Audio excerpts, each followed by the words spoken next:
आप सुन रहे हैं केएस नॉवल स्टोरी पर returning from the immortal world. यह एक काल्पनिक, मनगढ़ंत या बनावटी कहानी है जो लेखक की कल्पना से लिखी गई है और असल जिंदगी की घटनाओं या लोगों पर आधारित नहीं है। इसमें अक्सर ऐसे पात्र, जगहें या घटनाएं होती हैं जो सच नहीं होती और ये लेस देन काल्पनिक, फिक्शनल, इमेजिनरी कहानियों की एक सामान्य विशेषता है। नॉवल अध्याय 141 ओयांग लुलू का सदमा 1/5। आज कुल 270 मासिक वोट मिले जो 300 से कम है, लेकिन 300 मानकर चलें तो जिंगे को 3 और अध्याय जोड़ने होंगे। 2 निश्चित अध्यायों को मिलाकर जिंगे आज 5 अध्याय प्रकाशित करेगी। ये पहला अध्याय अपडेट है। आपसे विनम्र निवेदन है कि आप मासिक वोट और अनुशंसा टिकट दें। गू शियाक्सू के होठों पर हल्की सी मुस्कान आई और पल भर में उसकी बर्फीली सुंदरता का व्यक्तित्व चकनाचूर हो गया और उसकी जगह एक मोहक सौम्य आकर्षण ने ले ली जो राष्ट्रों को भी स्तब्ध कर सकता था। ओयांग लुलू एक अमीर महिला है और उसे कीटाणुओं से थोड़ा डर लगता है। उसे दूसरों की कारों में सफर करना सबसे ज्यादा नापसंद है, लेकिन वह किसी भी ऐसे कमर्शियल फ्लाइट में सफर कर लेगी जिसका किराया कोई भी दे सकता है। अगर मैं गलत नहीं हूं तो जब वह जिंगमिन द्वीप आती है तो वह या तो खुद गाड़ी चलाकर आती है या अपने निजी जेट से आती है। तांग शियू हैरान रह गई और बोली, उसे गाड़ी चलानी चाहिए थी, है ना? आज वह मेरी ड्राइवर थी और वह अपनी खुद की गाड़ी चला रही थी। गू शियाक्सू ने कहा, ऐसा नहीं होना चाहिए। उसकी गाड़ी में सही नंबर प्लेट लगी है, अस्थायी नहीं। आज उसने जो गाड़ी चलाई उस पर भी अस्थायी नंबर प्लेट लगी थी। तांग शियू ने आश्चर्य से पूछा, क्या तुमने इस बात पर भी ध्यान दिया? गू शियाक्सू ने हल्की सी मुस्कान के साथ कहा, मेरी अवलोकन क्षमता हमेशा से अच्छी रही है। जब से उसने तांग शियू की पहचान की पुष्टि की थी तब से उसे उससे एक खास तरह का अपनापन महसूस होने लगा था। उसे गु यान एर ने गोद लिया था और बचपन से ही पाला पोसा था, इसलिए शिक्षकों का सम्मान करने और शिक्षा को महत्व देने की भावना उसके मन में गहराई से बसी हुई थी। वह जानती थी कि उसके गुरु को तांग शियू ने गोद लिया था। तांग शियू के बिना कोई गुरु नहीं होता और उसके गुरु के बिना वह आज उस मुकाम पर नहीं होती जहां वह है। तांग शियू ने अपना फोन निकाला और ओयांग लुलू का नंबर डायल किया। आप क्या चाहते हैं? फोन से ओयांग लुलू की नाखुश आवाज आई। तांग शियू को थोड़ी असहजता महसूस हुई। उसे लगा कि वह ऐसे व्यवहार कर रहा है जैसे वह सिर्फ जरूरत पड़ने पर ही लोगों को याद करता हो, इसलिए उसका रवैया सामान्य से कहीं बेहतर था और उसने बहुत ही विनम्रता से कहा, लुलू, मैं तुमसे कुछ पूछना चाहता हूँ। स्टार सिटी में आप जिन कामों में व्यस्त हैं वे कैसे चल रहे हैं? लुलू फोन के दूसरी तरफ मौजूद ओयांग लुलू ने पहली बार तांग शियू को उसे इस नाम से पुकारते सुना। उसके चेहरे पर दिख रहा गुस्सा तुरंत जम गया। उसने अविश्वास से फोन पकड़े हुए घूरते हुए पूछा, तुम्हारे पास कोई और चाल तो नहीं है? मैं तुम्हें अभी बता रही हूँ, मैं अब कभी तुम्हारी ड्राइवर नहीं बनूंगी। उसने चालक शब्द पर विशेष जोर दिया। तांग शियू हंसते हुए बोला, मुझे आपसे एक मदद चाहिए। अगर आप मान जाएं तो आप आज से मेरे दोस्त बन जाएंगे। वास्तव में? ओयांग लुलू ने आश्चर्य से पूछा। तांग शियू ने पूरी गंभीरता से वादा किया, शुद्ध सोने से भी अधिक असली। ओयांग लुलू ने तुरंत कहा, तो मुझे बताओ, तुम मुझसे क्या करवाना चाहते हो? तांग शियू हंसते हुए बोली, दरअसल यह कोई बड़ी बात नहीं है। मुझे बस जिंगमिन द्वीप पहुंचने की जल्दी है, लेकिन आज हवाई अड्डे की सभी उड़ानें रद्द हो चुकी हैं। मैंने शियाक्सू से सुना है कि आपके पास एक प्राइवेट जेट है और मैं आपके प्राइवेट जेट से जिंगमिन द्वीप जाना चाहती हूँ। आपका क्या विचार है? क्या आप इसमें मेरी मदद करेंगे? शियाओक्सू, तुम उसे बड़े ही अंतरंग अंदाज में बुला रहे हो, कोई फायदा नहीं। ओयांग लुलू के मन में थोड़ी सी खटास उमड़ आई और उसने दिखावटी नाराजगी जताई। इतना कहने के बाद उसे अपनी सोच का एहसास हुआ और उसने झट से कहा, लेकिन अगर आप मुझे कुछ अच्छा नाम दें तो मैं तुरंत एयरपोर्ट के लिए निकल जाऊंगी और आप लोगों को जिंगमिन द्वीप ले जाऊंगी। कैसा रहेगा? तांग शियू ने पलकें झपकाईं। उसका दिमाग उलझन से भरा हुआ था। क्या यह आदमी पागल है? क्या वह खुद से कुछ अच्छी बात कहलवा सकता है? क्या उसका नाम ओयांग लुलू नहीं है? उसे लुलू कहकर बुलाना ही काफी आत्मीय और प्यारा लगता है ना? इससे बेहतर और क्या हो सकता है? ओयांग लुलू ने कहा था कि कुछ अच्छा बोलो, मुझे क्या कहना चाहिए? तांग शियू ने गू शियाक्सू की ओर मुड़कर हैरानी से पूछा। गू शियाक्सू ने वास्तव में तांग शियू और ओयांग लुलू की सारी बातें सुन ली थीं। तांग शियू के हैरान चेहरे को देखकर उसने मन ही मन अपनी आंखें घुमाईं। उसे पता नहीं था कि तांग शियू सचमुच बोला था या सिर्फ दिखावा कर रहा था। ओयांग लुलू अपने नखरे और लाडले स्वभाव के साथ जानबूझकर उसे चिढ़ा रही थी, लेकिन वह समझ नहीं पा रहा था। तथापि ओयांग लुलू आमतौर पर एक राजकुमारी की तरह गर्वित रहती थी, तो इस बार वह अपने दादाजी के लिए मुश्किलें क्यों खड़ी कर रही थी? क्या ऐसा इसलिए था कि उसके दादाजी ने उसे पहले ही अपना चालक बना लिया था और वह इससे नाखुश थी? गू शियाक्सू, जो भावनाओं के मामले में पूरी तरह से भावहीन थी, ने काफी देर तक सोचा और फिर फुसफुसाते हुए कहा, गुरुजी, उसकी सुंदरता की प्रशंसा कीजिए, उसके अच्छे व्यक्तित्व की प्रशंसा कीजिए, उसकी प्रशंसा कीजिए कि वह सबकी चहेती और फूलों की भी प्रिय है। वह तांग शियू ने गू शियाक्सू को एक अजीब नजर से देखा और उसके निर्देशानुसार कहा, लुलू, सुंदर महिला, आप बहुत खूबसूरत हैं और आपका व्यक्तित्व भी बहुत अच्छा है। हर कोई आपको प्यार करता है और आपके लिए फूल खिलते हैं। आपके पास एक बोधिसत्व का हृदय है। आप हमें निश्चित रूप से जिंगमिन द्वीप ले जाएंगी, है ना? इसके अलावा गू शियाक्सू अपने गुरु के प्रति श्रद्धा से लगभग मर ही उठी थी।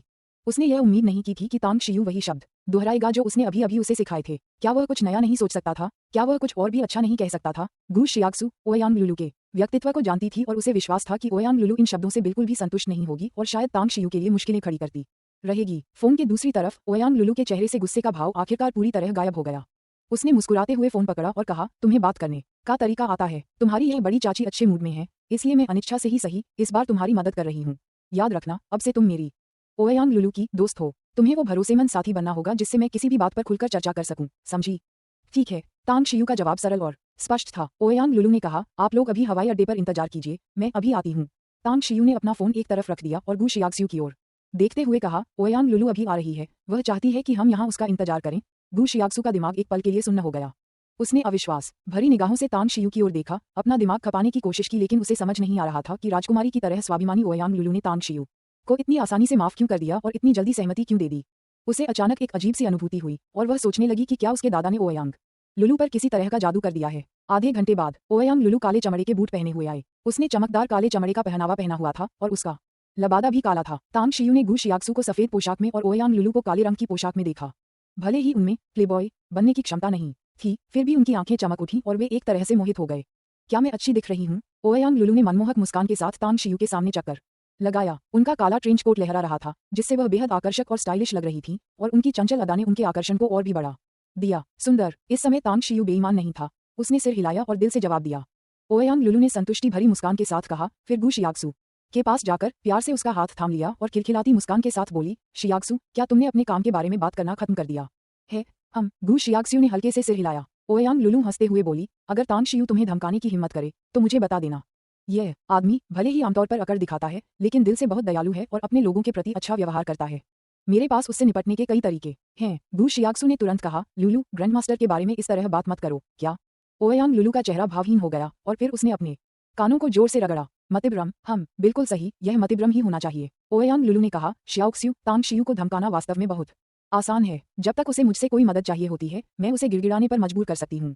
गू शियाक्सू ने तांग शियू की ओर देखा और असहाय होकर कहा, लुलू, ग्रैंडमास्टर उदार विचारों वाले हैं, वे वास्तव में बहुत अच्छे इंसान हैं। तुम्हें अब ऐसी बातें नहीं कहनी चाहिए, नहीं तो मैं दुखी हो जाऊंगा। ओयांग लुलू ने हैरानी से तांग शियू की ओर इशारा करते हुए कहा, तुमने तांग शियू को क्या कहा? तुमने उसे ग्रैंडमास्टर कहा? क्या मुझे अभी भ्रम तो नहीं हुआ? तुमने सचमुच उसे ग्रैंडमास्टर कहा? कैसे वह अचानक तुम्हारा ग्रैंडमास्टर बन गया? गू शियाक्सू ने सिर हिलाया और गंभीरता से कहा, वह सचमुच मेरे गुरु हैं और मेरे गुरु के गुरु भी।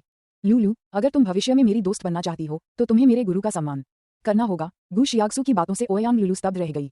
उसने कभी सपने में भी नहीं सोचा था कि तांग शियू गू शियाक्सू के गुरु और यहाँ तक कि उसके गुरु के गुरु भी हो सकते हैं। तांग शियू की उम्र कितनी थी? गू शियाक्सू का पालन पोषण उसके गुरु ने किया था, इसलिए उसके गुरु की उम्र कम से कम गू शियाक्सू की उम्र से दोगुनी होनी चाहिए, है ना? 40 वर्ष की एक महिला तांग शियू को अपना गुरु कहती है। यह गू शियाक्सू ने आगे कुछ नहीं बताया और तांग शियू ने भी स्वाभाविक रूप से कुछ नहीं कहा। दोनों चुप रहीं और ओयांग लुलू के हैरान चेहरे को देखती रहीं। शियाक्सू, तुमने अभी तक मेरे सवाल का जवाब नहीं दिया है। ओयांग लुलू ने आखिरकार काफी देर बाद गू शियाक्सू का हाथ हिलाकर पूछा। गू शियाक्सू ने कहा, मैं उस प्रश्न का उत्तर नहीं दे सकती। साथ ही मुझे आशा है कि यह मामला आपके अलावा किसी और के कानों तक नहीं पहुंचेगा, यहाँ तक कि आपका परिवार भी नहीं। ओयांग लुलू को पता चला कि गू शियाक्सू और तांग शियू के बीच बहुत सारे रहस्य थे। वह बेहद जिज्ञासु और ज्ञान की भूखी थी, लेकिन गू शियाक्सू की बातों पर उसने अपनी जिज्ञासा को जबरदस्ती दबा लिया। काफी देर की चुप्पी के बाद उसने धीरे से सिर हिलाया। मैं वादा करती हूँ, यह मामला मेरे दिल में दफन रहेगा। तांग शियू ने कहा, चलो चलें, मुझे जल्दी है। ओयांग लुलू ने तांग शियू को ध्यान से देखा। उसे लग रहा था कि वह उसे पूरी तरह से समझ नहीं पा रही है और तांग शियू का आकर्षण बढ़ता ही जा रहा था, जो उसे गहराई से अपनी ओर खींच रहा था और उसके चारों ओर फैले रहस्य को उजागर करने की उसकी इच्छा को और भी बढ़ा रहा था। स्टार सिटी एयरपोर्ट पर ओयांग लुलू, तांग शियू और गू शियाक्सू को वीआईपी चैनल से ले गईं।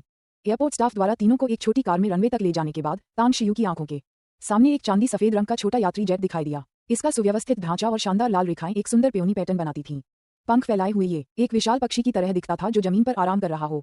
मालिक, एक परिपक्व व्यक्तित्व वाला व्यक्ति जिसके हाथों में दस्तावेजों का एक बंडल था, सीढ़ी के निचले हिस्से में इंतजार कर रहा था। ओयांग लुलू ने पूछा, क्या आपने हवाई अड्डे से उड़ान भरने के लिए आवेदन किया है? उन्होंने आदरपूर्वक कहा, आवेदन जमा कर दिया गया है और मंजूरी मिल गई है कि हम 15 मिनट में उड़ान भर सकते हैं। पायलट और फ्लाइट अटेंडेंट पहले से ही केबिन में इंतजार कर रहे हैं। अच्छा, ओयांग लुलू ने जवाब दिया और तांग शियू और गू शियाक्सू को हवाई सीढ़ी से ऊपर ले गई। आलीशान इंटीरियर, मुलायम कालीन, विशाल चमड़े के सोफे, उत्तम और उच्च श्रेणी की मेजें और कुर्सियां। हालांकि तांग शियू को निजी जेट की अहमियत का पूरी तरह से अंदाजा नहीं था, लेकिन अंदर का नजारा देखकर वह मन इस बात से प्रभावित हुए बिना नहीं रह सके कि यह निजी जेट वाकई बेहद आलीशान है।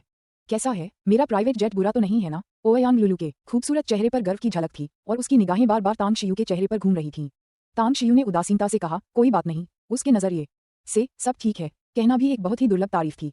ओयांग लुलू उसकी मानसिकता को नहीं समझ पाती थी, लेकिन गू शियाक्सू इसे आईने की तरह स्पष्ट रूप से जानती थी। आखिरकार पूर्व तांग शियू अमर लोक के सर्वोच्च व्यक्ति थे, एक अतिशक्तिशाली प्राणी जो अरबों लोगों से ऊपर थे। उन्होंने किस तरह के भव्य दृश्य नहीं देखे होंगे। अध्याय 142 समुद्र तल, दूसरा अपडेट, मासिक टिकटों की तलाश। ये सुनकर ओयांग लुलू ने तांग शियू को बड़ी हैरानी से देखा और फिर उत्साह से गू शियाक्सू को अपने निजी जेट का दौरा कराने ले गई। इस निजी जेट के इंटीरियर में न केवल एक रिसेप्शन रूम था, बल्कि bedroom, kitchen, bathroom, walk in closet और उससे भी अधिक शानदार रूप से एक अलग शॉवर रूम भी था। गु शियाक्सु ने पूरे समय अपना शांत और संयमित व्यवहार बनाए रखा और यहाँ तक कि आलीशान केबिन भी उनमें कोई भावना उत्पन्न नहीं कर सका। जब वह कभी कभार तांग शियू की ओर देखती थी तभी उसकी आंखों में श्रद्धा का भाव दिखाई देता था। वास्तव में ओयांग लुलू न केवल तांग शियू के बारे में उत्सुक थी बल्कि गु शियाक्सु भी उसके बारे में उत्सुकता से भरी हुई थी। वह वास्तव में ये जानना चाहती थी कि एक सर्वोच्च शक्ति जो कभी सभी जातियों से ऊपर और अरबों अमर प्राणियों के शिखर पर विराजमान थी, आम लोगों से किस प्रकार भिन्न थी। जिंगमिन द्वीप हवाई अड्डा। जब चांदी जैसे सफेद रंग का निजी जेट विमान हवाई अड्डे के रनवे पर उतरा तब तक दोपहर हो चुकी थी। जैसे ही तीनों हवाई अड्डे से बाहर निकले, दो गंभीर चेहरे वाले अधेड़ उम्र के पुरुष उनके पास आए। छोटे बॉस। गु शियाक्सु ने हल्के से सिर हिलाया, तांग शियू की ओर इशारा किया और कहा, अंकल एवेन, अंकल एवू, ये तांग शियू है। अब से वह 100 फीस्ट रेस्टोरेंट का मालिक होगा। आपको उसके साथ वैसा ही व्यवहार करना होगा जैसा आप मेरे मालिक के साथ करते हैं। क्या आप समझते हैं, श्रीमान टैंग? मो एवेन और मो एवू ने तांग शियू को आश्चर्य से देखा। वे तांग शियू को जानते थे। आखिरकार कुछ दिन पहले ही उसने उनके 100 फीस्ट रेस्टोरेंट में काफी सनसनी मचा दी थी। वे पहले से ही तांग शियू के प्रति गहरी श्रद्धा रखते थे और अब अपने छोटे बॉस के शब्दों को सुनकर भले ही वे कारण नहीं समझते थे, फिर भी उन्होंने आज्ञा का पालन करना चुना और उस सम्मान के साथ उन्होंने एक साथ कहा, बड़े बॉस। तांग शियू ने गु शियाक्सु की और मुड़कर भौहें चढ़ाते हुए पूछा, इसका क्या मतलब है? गु शियाक्सु ने कहा, ग्रैंड मास्टर, ये सब उस समय मास्टर द्वारा ही व्यवस्थित किया गया था। मैं तो बस मालिक के आदेशों का पालन कर रहा हूँ। तांग शियू ने बेबसी से मुस्कुराते हुए मो एवेन और मो एवू भाइयों को सिर हिलाकर अभिवादन किया और कुछ नहीं कहा। मो एवेन ने आदरपूर्वक कहा, बड़े मालिक, छोटे मालिक, गाड़ी तैयार है। क्या अब हम 100 फीस्ट रेस्टोरेंट वापस चलें? या गु शियाक्सु ने कहा, 100 फीस्ट रेस्टोरेंट वापस चलते हैं। ओयांग लुलू ने गु जियाओसुए को देखा, फिर तांग शियू को। हालांकि वह सचमुच उनके साथ 100 फीस्ट रेस्टोरेंट जाना चाहती थी, लेकिन उसे एहसास हुआ कि तांग शियू और गु शियाक्सु के पास करने के लिए कुछ महत्वपूर्ण काम होंगे और शायद उसका उनके साथ जाना उचित नहीं होगा। कुछ पल की झिझक के बाद उसे अपनी जिज्ञासा को दबाना पड़ा। मैं हेवन क्लब वापस जा रहा हूँ। गु शियाक्सु ने सिर हिलाकर कहा, अगर आपके पास समय हो तो 100 फीस्ट रेस्टोरेंट में मुझसे मिलने आना। ठीक है। ओयांग लुलू सहमत हो गई। वह वहीं जड़वत खड़ी रही, तांग शियू और गु शियाक्सु की दूर जाती हुई आकृतियों को देखती रही। उसके दिल में बेबसी की भावना बढ़ती जा रही थी। उसने पहले ही कसम खाई थी कि वह फिर कभी तांग शियू की ड्राइवर नहीं बनेगी, लेकिन तांग शियू के कुछ मीठे शब्दों के बाद उसने खुद को एक बार फिर मूर्खतापूर्ण ढंग से चालक की भूमिका निभाते हुए पाया। 100 फीस्ट रेस्टोरेंट। जब दोनों कारें पार्किंग स्थल में पहुंची तो तांग शियू दूर एक छोटे घुमावदार रास्ते पर गु शियाक्सु के पीछे पीछे चलने लगी। उसने देखा कि रास्ता समुद्र तट की ओर जाता है, जो समुद्र के सामने था। समुद्र तट पर गु शियाक्सु ने रस्सी खोली और बड़ी ही सहजता से छोटी नाव पर सवार हो गई। जहाज पर चढ़ने के बाद तांग शियू ने उलझन में पूछा, क्या हम समुद्र में जा रहे हैं? क्या यान र समुद्र में है? गु शियाक्सु ने सिर हिलाकर कहा, गुरुजी, अगर आप मेरे साथ चलेंगे तो आपको समझ आ जाएगा। इस छोटी नाव में चप्पू नहीं थे, लेकिन जब वे दोनों इस पर खड़े हुए तो ये बिना हवा के अपने आप चलने लगी और धीरे धीरे समुद्र की ओर बढ़ने लगी। 1000 मीटर तक तैरने के बाद ये पानी की सतह पर रुक गया। गु शियाक्सु ने हल्के से अपने पैर की उंगलियों को थपथपाया और उसका सुंदर नाजुक शरीर ऊपर की ओर तैरने लगा और समुद्र से 10 मीटर से अधिक की ऊंचाई पर रुक गया। जैसे ही उसने अपनी बाहें हिलाईं, उससे ऊर्जा की धाराएं निकलीं। हम एरे पैटर्न। तांग शियू के चेहरे के भाव बदल गए और उसकी दिव्य चेतना तुरंत फैल गई। वूश। समुद्र की सतह ऐसे फट गई मानो किसी चाकू से काटी गई हो और समुद्री जल दोनों ओर फैल गया। तांग शियू की दिव्य चेतना के प्रभाव में समुद्र तल से सरणी पैटर्न की लहरें उत्पन्न हुई। नीला सागर, स्वर्ग और पृथ्वी सरणी। तांग शियू ने आह भरी। उनकी पूर्व लाइब्रेरी में एजियोसी हेवन एंड अर्थ एरे का एरे डायग्राम मौजूद था। गु शियाक्सु नीचे उतरी और तांग शियू के साथ खड़ी होकर उसकी आंखों में उत्साह की चमक थी। उसने आदरपूर्वक कहा, ग्रैंड मास्टर, ये वास्तव में मेरे गुरु द्वारा स्थापित एजियो सी हेवन एंड अर्थ एरे है। मेरे स्वामी समुद्र तल से 100 मीटर नीचे हैं। कृपया मेरे साथ आइए। अच्छा। तांग शियू ने गु शियाक्सु का पीछा किया और उस गलियारे में कूद पड़ी जिसे समुद्र के पानी ने फाड़ दिया था। समुद्र तल से 100 मीटर नीचे 10 मीटर से अधिक ऊंचा एक नाजुक पैगोडा झिलमिलाती हुई रोशनी बिखेर रहा था। समुद्र तल की सभी दिशाओं से आध्यात्मिक ऊर्जा ज्वार की तरह पैगोडा में उमड़ पड़ी। तांग शियू ने इसे देखते ही पहचान लिया। यह वही जादुई कलाकृति थी जो उसने उस समय गुयान र को दी थी, अमर लोक का एक खजाना जिसका उपयोग आक्रमण और रक्षा दोनों के लिए किया जा सकता था। गु शियाक्सु पैगोडा के दरवाजे के सामने रुक गई। तांग शियू की ओर मुड़ी और बोली, महागुरु, ये जादुई कलाकृति एक बार आपने ही मेरे गुरु को भेंट की थी, इसलिए आपको पैगोडा का दरवाजा खोलना आना चाहिए। कृपया इसे खोलें। तांग शियू ने सिर हिलाया, अपनी उंगलियों से कमल की मुद्रा बनाई और धीरे से मंत्रोच्चार किया। स्वर्ग और पृथ्वी, गहरे और पीले, केवल मैं ही सर्वोच्च हूँ। तथापि तांग शियू के शब्द समाप्त होते ही पैगोडा का दरवाजा स्थिर रहा। तांग शियू स्तब्ध रह गया, फिर उसके चेहरे पर एक कड़वी मुस्कान आ गई और उसने सिर हिलाते हुए कहा, मेरी जादुई शक्ति अब पूरी तरह से खत्म हो गई है और मेरी ताकत अब पहले जैसी बिल्कुल भी नहीं है। मैं सामान्य तरीकों से पैगोडा का दरवाजा नहीं खोल सकता। बोलते बोलते वह पैगोडा के दरवाजे की ओर बढ़ा। उसकी उंगली दरवाजे के बगल में बनी सुनहरे ड्रैगन की नक्काशी वाली दीवार पर फिर रही थी और फिर उसने लयबद्ध तरीके से उस पर 9 बार थपथपाया। तुरंत ही पैगोडा का दरवाजा, जो पूरी तरह से स्थिर था, धीरे धीरे खुल गया। ये है। गु शियाक्सु ने तांग शियू के तरीके को आश्चर्य से देखा और उसके मन में तांग शियू की पहचान के बारे में और भी अधिक संदेह पैदा हो गया। उसने तांग शियू को उस खूबसूरत पैगोडा का दरवाजा खोलने के लिए इसलिए भी कहा था ताकि वह उसकी थोड़ी परीक्षा ले सके। आखिरकार जो बात शब्दों में कही जाती है वह उसे स्वयं सिद्ध करने जितनी प्रभावी नहीं होती। जब तांग शियू ने पैगोडा का दरवाजा खोलने के लिए मंत्र का जाप किया तो उसे पता चल गया कि तांग शियू की पहचान सही होनी चाहिए। तांग शियू को पैगोडा का दरवाजा एक अलग तरीके से खोलते हुए देखकर, एक ऐसा तरीका जिसके बारे में उसे खुद भी पता नहीं था, वह मन ही मन हैरान रह गई। ग्रैंडमास्टर, आपने ये कैसे किया? तांग शियू मुस्कुराया और बोला, ये खूबसूरत शिवालय मैंने उस समय यान एर को दिया था, इसलिए इसे खोलने के और भी तरीके होंगे। दरअसल याना भी उन्हें जानती है। गु शियाक्सू को अचानक समझ आ गया और उसकी आंखों में आदर भाव था। उसने कहा, गुरुजी, चलिए अंदर चलते हैं। स्वामी जी, वह अंदर है। तांग शियू ने सिर हिलाया और पैगोडा के दरवाजे से अंदर कदम रखा। पल भर में तांग शियू को एक निर्मम ठंड का आभास हुआ। पगोडा के अंदर का तापमान बाहर के तापमान से 10 गुना से भी अधिक ठंडा था। एक साधक होने के बावजूद भी वह कांपने से खुद को रोक नहीं पाया। कौन है भाई? पैगोडा में उतार चढ़ाव से भरी एक आवाज गूंजी। एक बूढ़ी औरत जो ड्रैगन के सिर वाले डंडे पर झुकी हुई थी और सुनहरे रंग का लबादा पहने हुए थी, अचानक तांग शियू के सामने प्रकट हुई। बूढ़े जी, असभ्य मत बनो। गु शियाक्सू तैरती हुई आई और गहरी आवाज में बोली। बुजुर्ग महिला के चेहरे के भाव में सूक्ष्म बदलाव आया। उसने गु शियाक्सू को सिर हिलाकर सहमति दी और गहरी आवाज में कहा, छोटे गुरुजी ने एक बार कहा था कि आपके अलावा किसी को भी उत्कृष्ट पैगोडा में प्रवेश करने की अनुमति नहीं है। इस बार आप किसी बाहरी व्यक्ति को यहाँ क्यों लाए हैं? गु शियाक्सू ने तांग शियू की ओर इशारा करते हुए कहा, यही वह व्यक्ति है जिसकी तलाश गुरुजी कर रहे थे। क्या? बुजुर्ग महिला की पुतलियां तेजी से सिकुड़ गईं और तांग शियू पर उसकी निगाहें भय से भर गईं। तांग शियू ने उसकी ओर कुछ बार नजर डाली और उदासीनता से कहा, एक चुड़ैल वंश की स्त्री इस पूजनीय व्यक्ति के सामने इतनी दृष्टता दिखाने की हिम्मत कैसे करती है? अगर मुझे सही याद है तो अगर मैंने उस समय उनकी रक्षा के लिए हस्तक्षेप न किया होता तो 1000 आंखों वाले दिव्य स्वामी द्वारा पूरे सुकुब्स कबीले का नरसंहार कर दिया गया होता, है ना? धड़ाम। बुजुर्ग महिला का शरीर कांप उठा और वह तुरंत तांग शियू के सामने घुटने टेककर बैठ गई। जैसा कि तांग शियू ने कहा था, अगर तांग शियू का संयोगवश सुकुब्स कबीले के मारे गए सदस्यों से सामना न हुआ होता और उन्होंने उनकी मदद के लिए हस्तक्षेप न किया होता तो शायद उनका पूरा सुकुब्स कबीला अमरलोक से मिट गया होता। गुरु गु यान र के अलावा पृथ्वी पर किसी को भी इस मामले की जानकारी नहीं थी। जी चिमेई आदरणीय व्यक्ति का अभिवादन करते हैं। तांग शियू ने उदासीनता से कहा, उठो, आपकी चोटें गंभीर हैं, यदि आपको समय पर उपचार नहीं मिला तो शायद आप कुछ ही वर्षों तक जीवित रह पाएंगे। जी चिमेई ने कड़वाहट से कहा, जूनियर को पता है, लेकिन पृथ्वी पर संसाधन सीमित हैं और सेवन करने के लिए कोई पवित्र औषधि नहीं है। इतने लंबे समय तक टिके रहना ही अपने आप में एक बड़ा सौभाग्य है। यदि छोटी गुरु पूज्य देवी को ढूंढ लें तो गुरुजी बहुत प्रसन्न होंगी। जब वे जागेंगी तो बहुत प्रसन्न होंगी। जागो। तांग शियू ने थोड़ा भौहें चढ़ाकर गहरी आवाज में पूछा, यान र को क्या हुआ?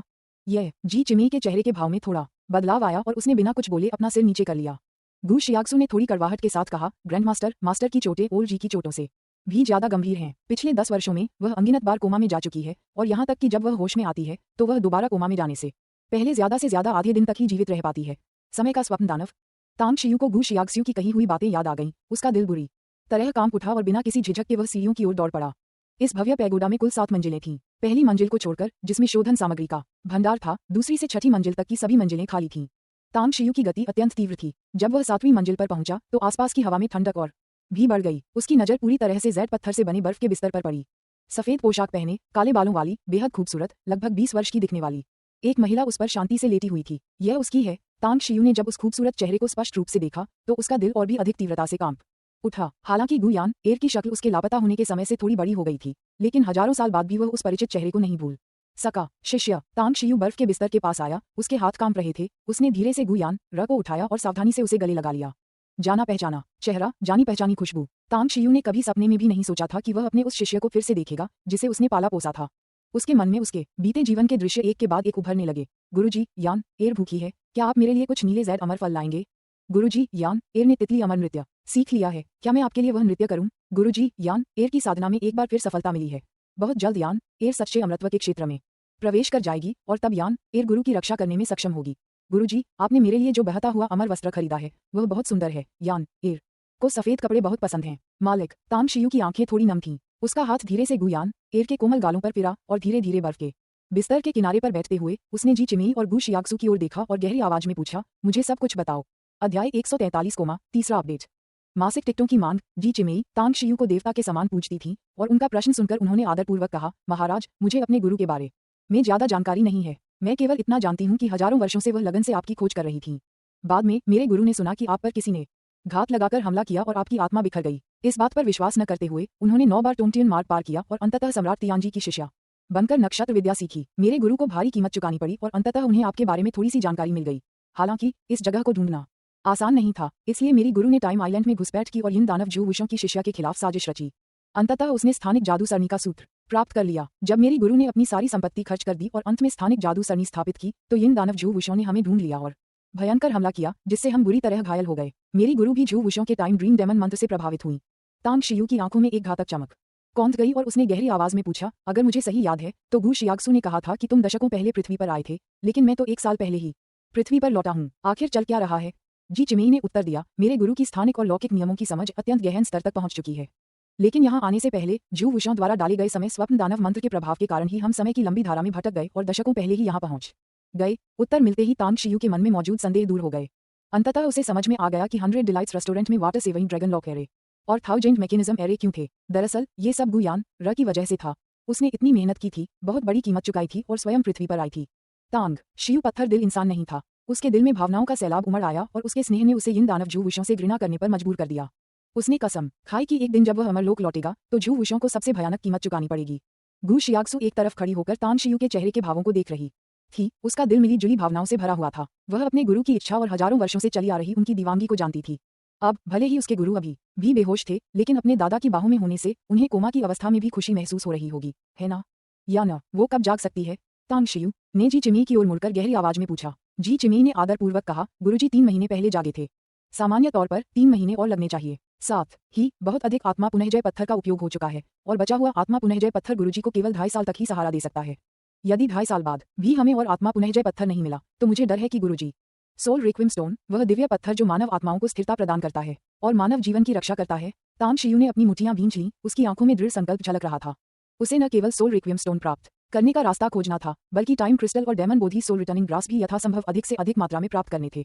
सोल रिक्वियम स्टोन केवल एक अस्थायी उपाय था। केवल अन्य 2 वस्तुओं या उपयुक्त विकल्पों को प्राप्त करके ही गुयान र का पूर्ण उपचार संभव था। तुम दोनों में से किसे रसायन विद्या की समझ है? गु शियाक्सु और जी चिमेई ने एक दूसरे की ओर देखा। फिर गु शियाक्सु ने कहा, मुझे थोड़ा बहुत आता है। गुरुजी रसायन शास्त्र समझते हैं और उन्होंने मुझे एक बार सिखाया था। हालांकि मैं बहुत कीमती गोलियां नहीं बना सकती। जी चिमेई ने कहा, मैं कर सकती हूँ। तांग शियू ने कहा, मैं आज रात यान एयर के साथ यहीं रुकूंगा। कल तुम मेरे साथ स्टार सिटी वापस चलना। वहां मुझे ब्लड बोधी मिल जाएगी, जिसका उपयोग सोल कंडेंसिंग पिल बनाने के लिए मुख्य सामग्री के रूप में किया जा सकता है। सोल कंडेंसिंग पिल का फॉर्मूला मैं तुम्हें दे दूंगा। तुम्हें बाकी आवश्यक औषधीय सामग्री भी ढूंढनी चाहिए। आत्मा को संघनित करने वाली गोली। जी चिमेई की आंखों में सुखद आश्चर्य का भाव दिखाई दिया। हजारों वर्षों तक अमरलोक में रहने के कारण वह आत्मा संघनन गोली की अनमोलता और प्रभावकारिता को स्वाभाविक रूप से जानती थी। यदि वे इसे सही मायने में परिष्कृत कर पाते तो यह उसके स्वामी की वर्तमान स्थिति को कम से कम 3 से 5 वर्ष तक बढ़ा सकती थी। धन्यवाद मेरे प्रभु। जी चिमेई ने घुटने टेक दिए। तांग शियू ने हाथ हिलाते हुए कहा, यह अमरलोक नहीं है। दूसरों के सामने मेरे सामने मत झुको। इसके अलावा मैं अब अमरलोक का सर्वोच्च तांग शियू नहीं हूँ, बल्कि एक नया जीवन शुरू करने वाला आधुनिक व्यक्ति हूँ। ठीक है, तुम दोनों जा सकते हो। हाँ, जी चिमेई और गु जियाओसुए ने सम्मानपूर्वक उत्तर दिया। उत्कृष्ट पैगोडा के अंदर का तापमान 0 से कई डिग्री नीचे था, फ्रीजर से भी ज्यादा ठंडा। लेकिन तांग शियू ने अपनी प्रबल ऊर्जा के बल पर 1.5 दिन तक उत्कृष्ट पैगोडा में ही बिताया। हजारों वर्षों के अंतराल के बाद वह उस शिष्या को छोड़ने का साहस नहीं कर पा रहा था जिसने उसके लिए इतना बलिदान दिया था। हालांकि वह अभी भी कोमा में थी, तांग शियू उसके साथ और समय बिताना चाहता था। अगली सुबह तांग शियू उत्कृष्ट पैगोडा से बाहर निकला और किनारे पर लौट आया, जहां उसने गु शियाक्सु और जी चिमेई को एक साथ खड़े देखा, जो काफी समय से उसका इंतजार कर रही थी। ग्रैंडमास्टर ओएयांग लुलु यहाँ हैं, गु जियाओसुए ने सम्मानपूर्वक कहा। तांग शियू ने उदासीनता से कहा, चूंकि वह यहाँ है, इससे मेरी बहुत सारी परेशानियां बच गईं। जी चिमेई, क्या आपके पास पहचान पत्र है? नहीं। जी चिमेई ने अपना सिर हिलाया। तांग शियू ने गु शियाक्सु की ओर देखकर कहा, उसकी एक पहचान पत्र बनवाने में मदद करो। अब से पृथ्वी पर रहते हुए पहचान पत्र होने से बहुत सी परेशानियां कम हो जाएंगी। मुझे ओयांग लुलु से मिलवाने ले चलो। महाराज, क्या आप चाहते हैं कि वह फिर से आपकी ड्राइवर बने? गु शियाक्सु के होंठों पर मुस्कान आ गई, उसकी आंखों में आनंद झलक रहा था। तांग शियू ने एक कदम आगे बढ़कर जवाब दिया, जी चिमेई के पास तो पहचान पत्र भी नहीं है। क्या आपको लगता है कि वह ओयांग लुलु के निजी जेट के बिना मेरे साथ जल्दी से स्टार सिटी पहुंच सकती है? ग्रैंडमास्टर सही हैं, गु शियाक्सु ने मुस्कुराते हुए कहा। ओयांग लुलु के स्वभाव को जानते हुए उसने पाया कि ओयांग परिवार की कभी घमंडी और अभिमानी छोटी राजकुमारी अपने गुरु के प्रभाव में पूरी तरह से शांत हो गई थी। क्या यह उसके गुरु का आकर्षण था, या फिर वह ओयांग लुलु के कट्टर दुश्मन थे? कुछ मिनट बाद 100 डिलाइट्स रेस्टोरेंट के पार्किंग लॉट में ओयांग लुलु की आंखें चौड़ी हो गईं और उसने तांग शियू को घूरते हुए गुस्से से चिल्लाकर कहा, क्या तुम चाहते हो कि मैं फिर से तुम्हारी ड्राइवर बनूं? नहीं नहीं, मैं तुम्हारी दादी आमतौर पर दूसरों को आदेश देती हूँ और अब मेरी बारी नहीं है कि मैं आदेश मानूं। तांग शियू, चाहे तुम दिन भर बोलते रहो, मैं नहीं मानूंगी। तांग शियू ने अर्थपूर्ण लहजे में कहा। लुलु, मुझे अभी भी तुम्हारी कही बात याद है। हम दोस्त हैं और दोस्तों को एक दूसरे की मदद करनी चाहिए, है ना? उसके पास पहचान पत्र नहीं है। स्टार सिटी जाने का सपना तो बिल्कुल नामुमकिन है। कैसा रहेगा अगर मैं, जो तुम्हें सच में दोस्त मानती हूँ, तुम्हारे निजी जेट का किराया चुका दूं? आप ओयांग लुलु को उम्मीद नहीं थी कि तांग शियू उन्हीं के शब्दों का इस्तेमाल उसके खिलाफ करेगी। उसका दिल अनिच्छा से भरा हुआ था, लेकिन तांग शियू को एक दोस्त के रूप में खोना उसे और भी ज्यादा बुरा लग रहा था। बेबस होकर उसने अपनी पुरानी चाल चली और कहा, दरअसल तुम्हारी मदद करना नामुमकिन नहीं है, लेकिन मुझे तुम्हारी तारीफ सुनना अच्छा लगता है। अगर तुम मुझे संतुष्ट कर दो तो मैं तुरंत इंतजाम कर दूंगी और तुम्हें खुद स्टार सिटी ले जाऊंगी। तांग शियू ने कहा, लुलु मेरी सुंदर महिला, आप बहुत खूबसूरत हैं और आपका व्यक्तित्व भी बहुत अच्छा है। हर कोई आपसे प्यार करता है, आपके लिए फूल खिलते हैं। आपके पास एक बोधिसत्व का हृदय है। आप हमें निश्चित रूप से जिंगमिन द्वीप ले जाएंगी, है ना? पफ, पास ही खड़ी गू शियाक्सु अपनी हंसी नहीं रोक पाई। ओयांग लुलू के होंठ कुछ देर तक फड़फड़ाए और उसने गुस्से से चिल्लाते हुए कहा, तांग शियू, क्या तुम जानबूझकर ऐसा कर रहे हो? यह मत सोचो कि मेरी याददाश्त कमजोर है और तुम मेरे साथ चालबाजी कर रहे हो। मुझे साफ साफ याद है कि तुमने पहले जो अच्छे शब्द कहे थे वे बिल्कुल यही थे, और एक भी शब्द अलग नहीं है। उनका आखिरी वाक्य एक भी शब्द अलग नहीं है। उन्होंने बहुत जोर देकर बोला। उद्धरण चिन्ह डॉट डॉट डॉट उद्धरण चिन्ह। तांग शियू चुप हो गया। गू शियाक्सु ने कहा, लुलू, मेरे गुरुजी के लिए मुश्किलें मत खड़ी करो। एल्डरजी को स्टार सिटी में गुरुजी के साथ कुछ जरूरी काम निपटाने हैं, इसलिए कृपया उनकी मदद करो। ओयांग लुलू ने तांग शियू को घूरकर देखा और फिर गुस्से में बोली, ठीक है, शियाक्सु की खातिर इस बार मैं तुमसे बहस नहीं करूंगी। चलो चलते हैं। वैसे भी मैंने चू यी और बाकी लोगों से बात पूरी नहीं की है और मैं फिर से स्टार सिटी जाने की योजना बना रही हूँ, इसलिए मैं तुम्हें लिफ्ट दे दूंगी। धन्यवाद। तांग शियू ने सिर हिलाया। जब तांग शियू स्टार सिटी लौटा तब तक लगभग दोपहर हो चुकी थी। नानजा कस्बे के विला से रक्त बोधी प्राप्त करने के बाद उसने उसे जी चिमेई को सौंप दिया और उसे ओयांग लुलू को ढूंढने के लिए कहा। इसके बाद वह टैक्सी लेकर स्टार सिटी के पारंपरिक चीनी चिकित्सा अस्पताल गया। उसने मूल रूप से सुबह जल्दी star city number 1 high school में रिपोर्ट करने की योजना बनाई थी, लेकिन इसमें फिर से देरी हो गई। इसके अलावा युआन चुलिंग और अन्य छात्रों को पढ़ाने की उसकी योजना भी विफल हो गई क्योंकि वह पिछली रात जिनमिन द्वीप पर था। वीआईपी वार्ड में पहुंचकर तांग शियू ने अपनी मां की ओर देखा, जो खाना खाने ही वाली थी, और मुस्कुराते हुए पूछा, मां, आपकी सेहत कैसी है? क्या अभी भी दर्द है? सू लिंगियो मुस्कुराई और बोली, अब उतना दर्द नहीं होता। शियू, तुम यहाँ फिर से क्यों आई हो? क्या तुम्हारी स्कूल की पढ़ाई इतनी व्यस्त नहीं है? तांग शियू ने कहा, दरअसल हमने हाई स्कूल का पाठ्यक्रम पूरा कर लिया है और यह बचा हुआ महीना पुनरावलोकन के लिए है। मेरे अंक काफी अच्छे हैं और मैंने पाठ्यपुस्तकों में दी गई सभी जानकारी पर महारत हासिल कर ली है। शिक्षक हान को आपकी स्थिति के बारे में पता था और उन्होंने सोचा कि मेरे समलैंगिक होने की बात बताने से मेरी पढ़ाई में कोई रुकावट नहीं आएगी, इसलिए मैं अस्पताल आ गया। सू लिंगियो मुस्कुराई और बोली, हाँ, मुझे पता है। कल रात तुम्हारी टीचर हान अस्पताल आई थी। जब उन्होंने तुम्हारे ग्रेड्स के बारे में बात की तो उन्होंने तुम्हें थम्स अप भी दिया। मुझे पता था कि हमारी शियू सबसे होनहार छात्रा होगी। ओह, क्या तुमने खाना खा लिया? आओ, मम्मी के साथ खाना खा लो। तांग शियू ने हाथ हिलाते हुए कहा, मुझे अभी भूख नहीं लगी है। मुझे बाद में स्कूल वापस जाना है, इसलिए मैं वहीं कुछ खा लूंगा।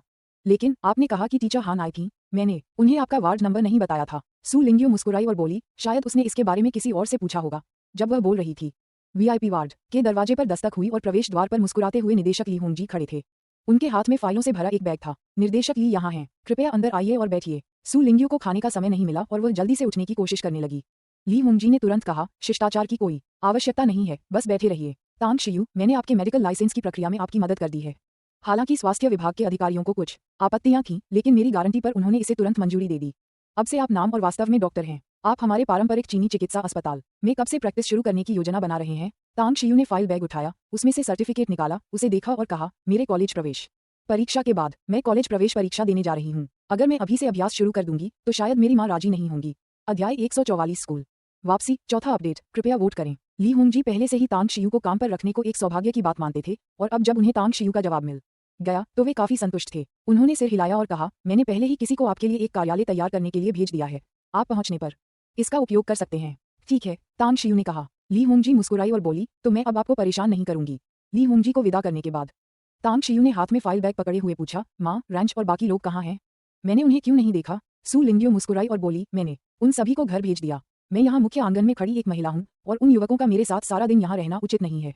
इसके अलावा अस्पताल ने मुझे 2 देखभालकर्ता दिए हैं जो दिन रात बारी बारी से मेरी देखभाल करते हैं। ये काफी है। तांग शियू ने अपनी आध्यात्मिक चेतना का प्रयोग किया और पाया कि रैंच और नील गए नहीं थे बल्कि गलियारे के पास ही रुके हुए थे, जिससे वह मन ही मन प्रसन्न हुआ। उन्होंने कहा, मैं समझ गया। चूंकि आप ठीक हैं माँ, मैं वापस स्कूल जाऊंगा। हम शियू, तुम्हें अच्छे से पढ़ाई करनी चाहिए और किसी प्रतिष्ठित विश्वविद्यालय में प्रवेश पाने के लिए प्रयास करना चाहिए। सू लिंगियो को अपने बेटे की पढ़ाई की सबसे ज्यादा चिंता थी और उन्होंने तुरंत उसे प्रोत्साहित किया। चिंता मत करो माँ। तांग शियू मुस्कुराई और सहमत हो गई, फिर पारंपरिक चीनी चिकित्सा अस्पताल से चली गई। Star city number 1 middle school. हान किंगवू अपने कार्यालय में बैठी थी, उनका चेहरा गुस्से से भरा हुआ था। तार्किक रूप से तांग शियू द्वारा मांगी गई छुट्टी का समय बीत चुका था, लेकिन वह लड़का आज फिर से कक्षा में नहीं आया। उसे बिल्कुल समझ नहीं आ रहा था कि तांग शियू स्कूल में रहने के प्रति इतनी अनिच्छुक क्यों थी। भले ही उसके अंक अच्छे हों, उसे युद्ध से पहले भाले को तेज करने के सिद्धांत को समझना चाहिए। भले ही वह तेज न हो, फिर भी वह चमकेगा। अरे, शिक्षक हान अभी तक खाना खाने नहीं गए। दूसरी कक्षा की क्लास टीचर अपनी चाबी लेने वापस आई और उसने देखा कि हान किंगवू अभी भी कक्षा में है और वह तुरंत मुस्कुराते हुए बोली, मैं गुस्से से भरा हुआ हूँ। हान किंगवू ने नाखुशी से कहा, हम क्या हुआ? कक्षा शिक्षिका ने आश्चर्य से पूछा। हान किंगवू के बोलते ही उसे लगा कि उसने अपना संयम खो दिया है और जल्दी से कहा, यह कोई गंभीर बात नहीं है, बस एक छात्र के बारे में है। शिक्षक ली, जाइए खाना खा लीजिए, मैं बाद में कैफेटेरिया जाऊंगा। ठीक है। कक्षा के शिक्षक ने देखा कि हान किंगवू इस विषय पर बात नहीं करना चाहता था और उसने तुरंत सिर हिलाया और चला गया। Bang bang. कुछ मिनट बाद दफ्तर के दरवाजे पर दस्तक हुई। हान किवू ने दरवाजे की ओर देखा और जब उसने स्पष्ट रूप से तांग शियू को बाहर खड़ा देखा तो वह तुरंत अपनी ऑफिस की कुर्सी से उछल पड़ी, तांग शियू के सामने दौड़ी और गुस्से से चिल्लाई, तांग शियू, क्या तुम अभी भी छात्र हो? आपने साफ साफ कहा था कि आप आज सुबह क्लास में आएंगे। आप अभी यहाँ क्यों आए हैं? क्या तुम्हें पता है कि तुमने आज सुबह फिर से क्लास बंद की थी? तांग शियू ने असहाय होकर कहा, गुरुजी हान, क्रोध शरीर को नुकसान पहुंचाता है। कृपया पहले शांत हो जाइए, हम बाद में बात कर लेंगे, ठीक है? हान किवू ने गुस्से से कहा, और क्या कहना बाकी है? क्या आपके पास क्लास छोड़ने का कोई कारण है? अपनी उंगलियों पर गिनिए, पिछली बार अस्पताल में भर्ती होने के बाद से आप कितने दिन कक्षा में आए हैं? तांग शियू ने सिर हिलाते हुए कहा, शिक्षक हान, आपने मुझे कक्षा 10 में इसलिए आने दिया क्योंकि आपको मुझ पर भरोसा है, और निश्चित रूप से इसमें थोड़ी भावना भी शामिल है। जब से मैं कक्षा 10 में आया हूँ, मैंने आपको शर्मिंदा तो नहीं किया है ना? मैं क्लास में इसलिए नहीं आया क्योंकि मुझे सचमुच कुछ जरूरी काम थे। कॉलेज प्रवेश परीक्षा नजदीक आ रही है और मुझे पता है कि प्राथमिकताएं क्या हैं और क्या महत्वपूर्ण है। इसलिए आपको इस बात पर बार बार जोर देने की जरूरत नहीं है कि मैंने क्लास बंद की थी या नहीं। हान किवू ने गुस्से से कहा, तो तुम मेरे भरोसे का फायदा उठाकर इस तरह अपनी मनमानी कर रहे हो? तांग शियू ने जोर देते हुए कहा, अगर मैं अपनी इच्छा के अनुसार चलना चाहूं तो मैं स्कूल से छुट्टी मांग सकता हूं। इसके अलावा मेरी छुट्टी का जो कारण है उसे तो प्रधानाचार्य को भी स्वीकार करना होगा। मैं समझ सकता हूं कि आप अभी गुस्से में हैं, लेकिन मुझे उम्मीद है कि आप अपना गुस्सा निकालने से पहले मेरी बात सुनेंगे। एक शिक्षक और कक्षा के प्रमुख के रूप में आप में इतनी उदारता की कमी नहीं होनी चाहिए, है ना? हान किवू ने बेहद गुस्से में हंसते हुए तांग शियू की ओर इशारा करते हुए कहा, अच्छा, चूंकि आपने कहा है कि आपके पास एक कारण है, तो मैं उसे सुनना चाहूंगा। बोलना। तांग शियू ने अपने हाथ में फाइलों का बैग उठाया और बिना किसी हड़बड़ी के कहा, मैं काफी होशियार हूँ और पढ़ाई मेरे लिए बहुत आसान है, इसलिए मैं अपने खाली समय में समय बिताने के लिए कुछ चिकित्सा पुस्तकें पढ़ता हूँ। कुछ समय पहले स्कूल ने मुझे 1 हफ्ते की छुट्टी दी थी और मैं जिनमिन द्वीप गया था। वहां भाग्य के एक अजीब मोड़ से मैंने किसी की जान बचाई, एक छोटी बच्ची की जो एक विचित्र बीमारी से पीड़ित थी। और इस छोटी बच्ची की माँ एक बार अपनी बेटी को कई प्रसिद्ध डॉक्टरों के पास ले गई थी, और यहाँ तक कि हमारे star city traditional Chinese medicine अस्पताल के निदेशक भी इस बच्ची की अजीब बीमारी को लेकर असमंजस में थे। मेरी माँ के अस्पताल में भर्ती होने के दौरान पारंपरिक चीनी चिकित्सा अस्पताल के निदेशक ली होंगजी को पता चला कि मैंने उस छोटी लड़की को ठीक कर दिया था। उन्होंने व्यक्तिगत रूप से मेरा स्वागत किया और आशा व्यक्त की कि मैं पारंपरिक चीनी चिकित्सा अस्पताल में काम कर सकूंगा, जहां मुझे बहुत अच्छे लाभ मिलेंगे। मैंने कभी बड़े होकर डॉक्टर बनने के बारे में नहीं सोचा था, इसलिए मैंने विनम्रतापूर्वक उन्हें मना कर दिया। हान किवू ने ताना मारते हुए कहा, मनगढ़ंत कहानियां बनाते रहो। तांग शियू ने फाइलों से भरा बैग हान किवू के हाथ में थमाते हुए कहा, चाहे तुम मानो या न मानो, मैंने जो कहा वह सच है। मैंने उसे मना कर दिया, लेकिन उसने हार नहीं मानी और बार बार मुझसे विनती करता रहा। अंततः मैं उससे सहमत हो गया और कॉलेज प्रवेश परीक्षा के बाद परामर्श के लिए पारंपरिक चीनी चिकित्सा अस्पताल जाने का वादा किया। हालांकि जैसा कि आप जानते हैं, अस्पताल के डॉक्टरों को मेडिकल प्रैक्टिशनर की योग्यता परीक्षा पास करनी होती है, और यह वही प्रमाण पत्र है जिसे बनवाने में उन्होंने मेरी मदद की। हान किवू ने संदेह और विश्वास के मिश्रण के साथ फाइल बैग खोला, और जब उसने स्वास्थ्य ब्यूरो की बड़ी मुहर से मुहरबंद प्रमाण पत्र निकाला तो उसकी आंखों में अविश्वास का भाव दिखाई दिया। क्या ये प्रमाण पत्र असली है? तांग शियू ने अपना फोन निकाला, ली होंगजी का फोन नंबर ढूंढा और हान किवू को देते हुए कहा, यह वाकई पारंपरिक चीनी चिकित्सा अस्पताल के निदेशक का फोन नंबर है। अगर आपको मेरी बात पर यकीन नहीं है तो आप अभी उसे फोन करके ये पुष्टि कर सकते हैं कि मैंने जो कहा वह सच है या नहीं। साथ ही अगर आपको इस नंबर पर संदेह है तो आप अपने संपर्कों के माध्यम से उसका फोन नंबर भी ढूंढ सकते हैं और मेरे नंबर से तुलना करके देख सकते हैं कि क्या यह वही नंबर है।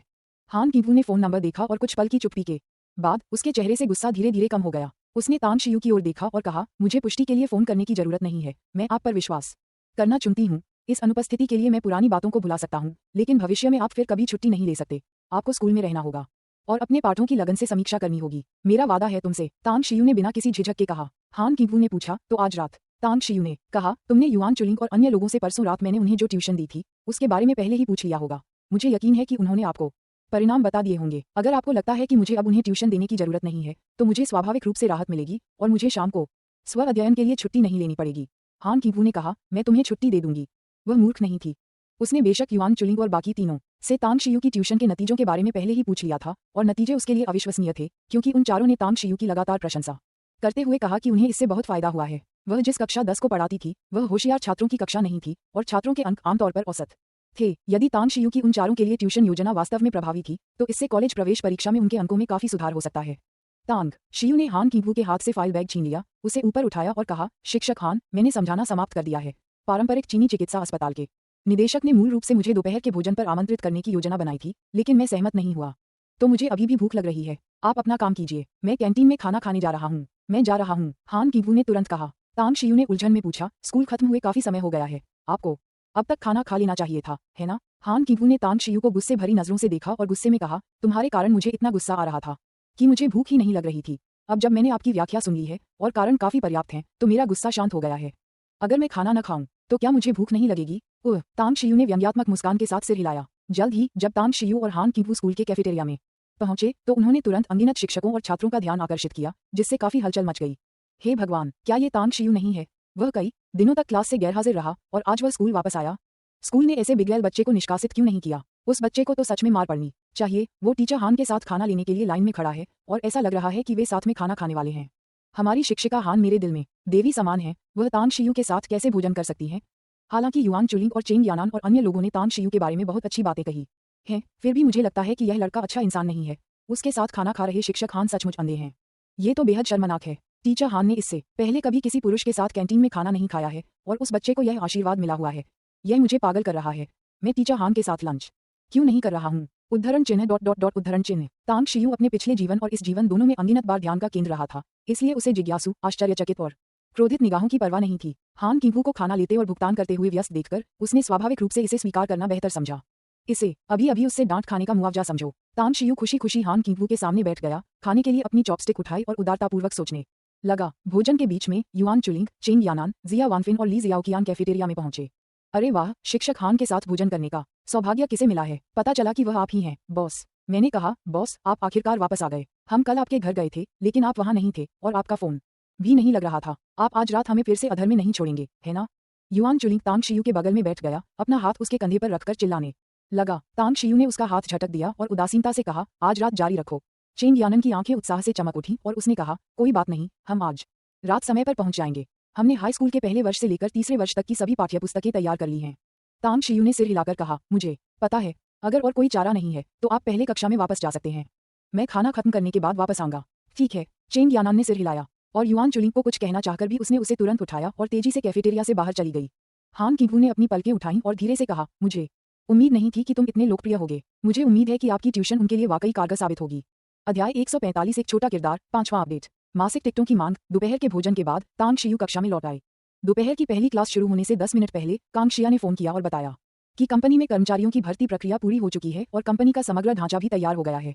उन्होंने कंपनी द्वारा किराए पर लिए गए कार्यालय भवन का पता भी तांग शियू के फोन पर टेक्स्ट मैसेज के जरिए भेज दिया। तांग शियू के लिए दिन में बाहर जाना मुश्किल था, इसलिए उसने कांग शिया से कहा कि वह स्कूल के बाद आ सकता है। कॉल खत्म करने के बाद सबसे पहले उसके दिमाग में स्वास्थ्य उत्पादों का मुद्दा आया। उनके पास ऐसे उत्पादों का फॉर्मूला तो था, लेकिन उन्हें स्वास्थ्यवर्धक उत्पाद बनाने के लिए चीनी औषधीय सामग्रियों को फिर से मिलाना और औषधीय प्रभावों को समायोजित करना आवश्यक था। अब न केवल कांग शिया नमूनों का इंतजार कर रही थी, बल्कि लॉन्ग जेंगलिन भी इंतजार कर रहे थे। आखिरकार उत्पाद जितनी जल्दी तैयार होगा, उत्पादन, पैकेजिंग, प्रचार और बिक्री जैसी योजनाओं को उतनी ही जल्दी शुरू किया जा सकेगा। तांग शियू ने दोपहर की तीनों कक्षाएं तन्मयता में बिताईं। उसका दिमाग लगातार स्वास्थ्य उत्पादों के फॉर्मूले के अनुपात, प्रत्येक बोतल की क्षमता, प्रत्येक बोतल के प्रभाव की तीव्रता और ऐसे ही अन्य मुद्दों की गणना में लगा हुआ था। Ring ring ring. दोपहर की आखिरी क्लास खत्म होते ही तांग शियू ने अपना सामान पैक किया और कांग शिया द्वारा लीज पर ली गई शेंग तांग ग्रुप कंपनी जाने की तैयारी करने लगा। हालांकि उसने कंपनी की सत्ता कांग शिया को सौंप दी थी, फिर भी वह शेंग तांग ग्रुप का पर्दे के पीछे का बॉस था। अगर उसे कंपनी का पता भी नहीं था तो यह वाकई अक्षम्य था। मालिक, मैं आपके साथ चलूंगा। आज रात मैं आपके घर मुफ्त में खाना खाऊंगा, युआन चुलिंग ने अपने चेहरे पर शरारती मुस्कान के साथ कहा। तांग शियू ने चिड़चिड़ाते हुए कहा, मेरा घर कोई रेस्तरां नहीं है। अगर आपको खाना ही है तो अपने घर वापस चले जाओ। युआन चुलिंग ने बेशर्मी से कहा, किसने कहा कि आपका घर रेस्तरां नहीं है? मैं वहां जा चुकी हूँ और वैसे भी आपकी गृहिणी मुँह बहन, उनकी खाना पकाने की कला तो लाजवाब है। अगर मैं वहां मुफ्त में खाना पीना खाने नहीं जाऊंगी तो मैं अपने पेट और मुंह दोनों को निराश करूंगी। मैं भी चलूंगा। पहली पंक्ति में बैठी चेंग यानान, तांग शियू और युआन चुलिंग की बातचीत को ध्यान से सुन रही थी, इसलिए वह मुड़कर मुस्कुराई। तांग शियू ने व्यंग्यात्मक मुस्कान के साथ कहा, मुझे बाद में कुछ काम है और वापस आने में काफी समय लगेगा। युआन चुलिंग ने असमंजस में पूछा, मालिक, आप कहाँ जा रहे हैं?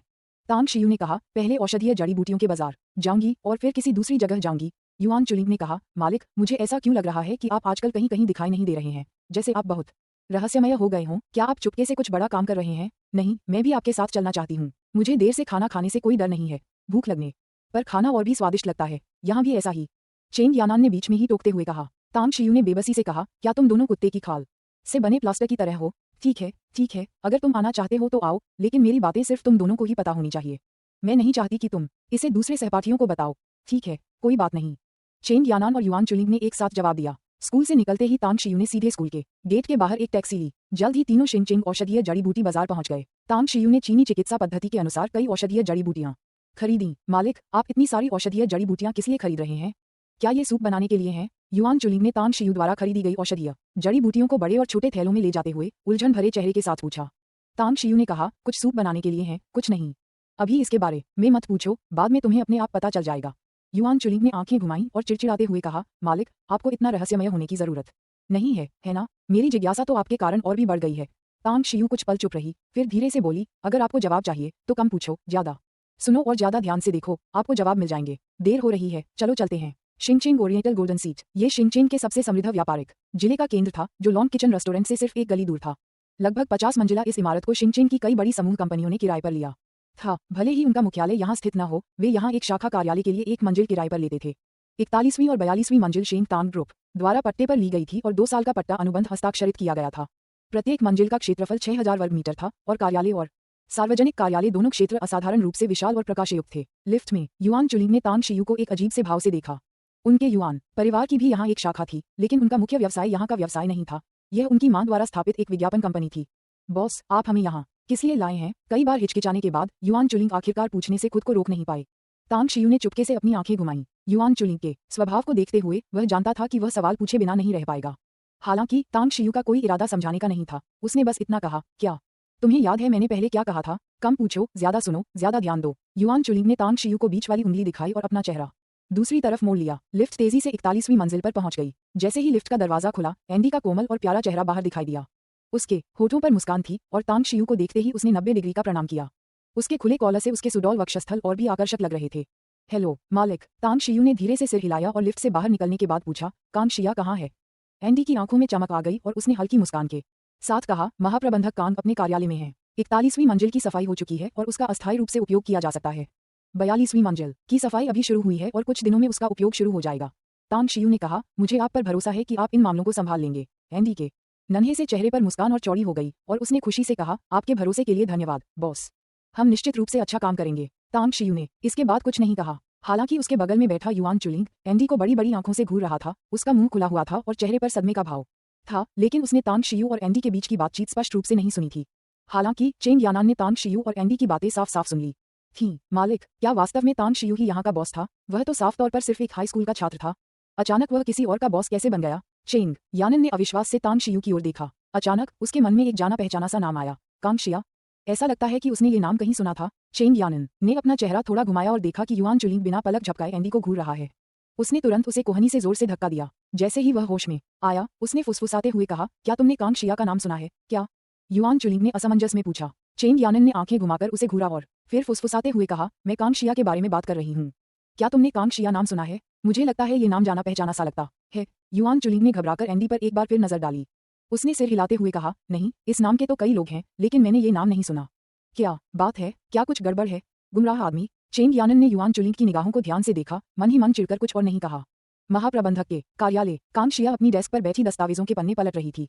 उसके सामने वेई जोंगफेग ने कागजात का एक गट्ठा पकड़ा हुआ था और कहा, मैंने पहले ही लोगों को कारखाने के स्थानों की जांच के लिए भेज दिया है।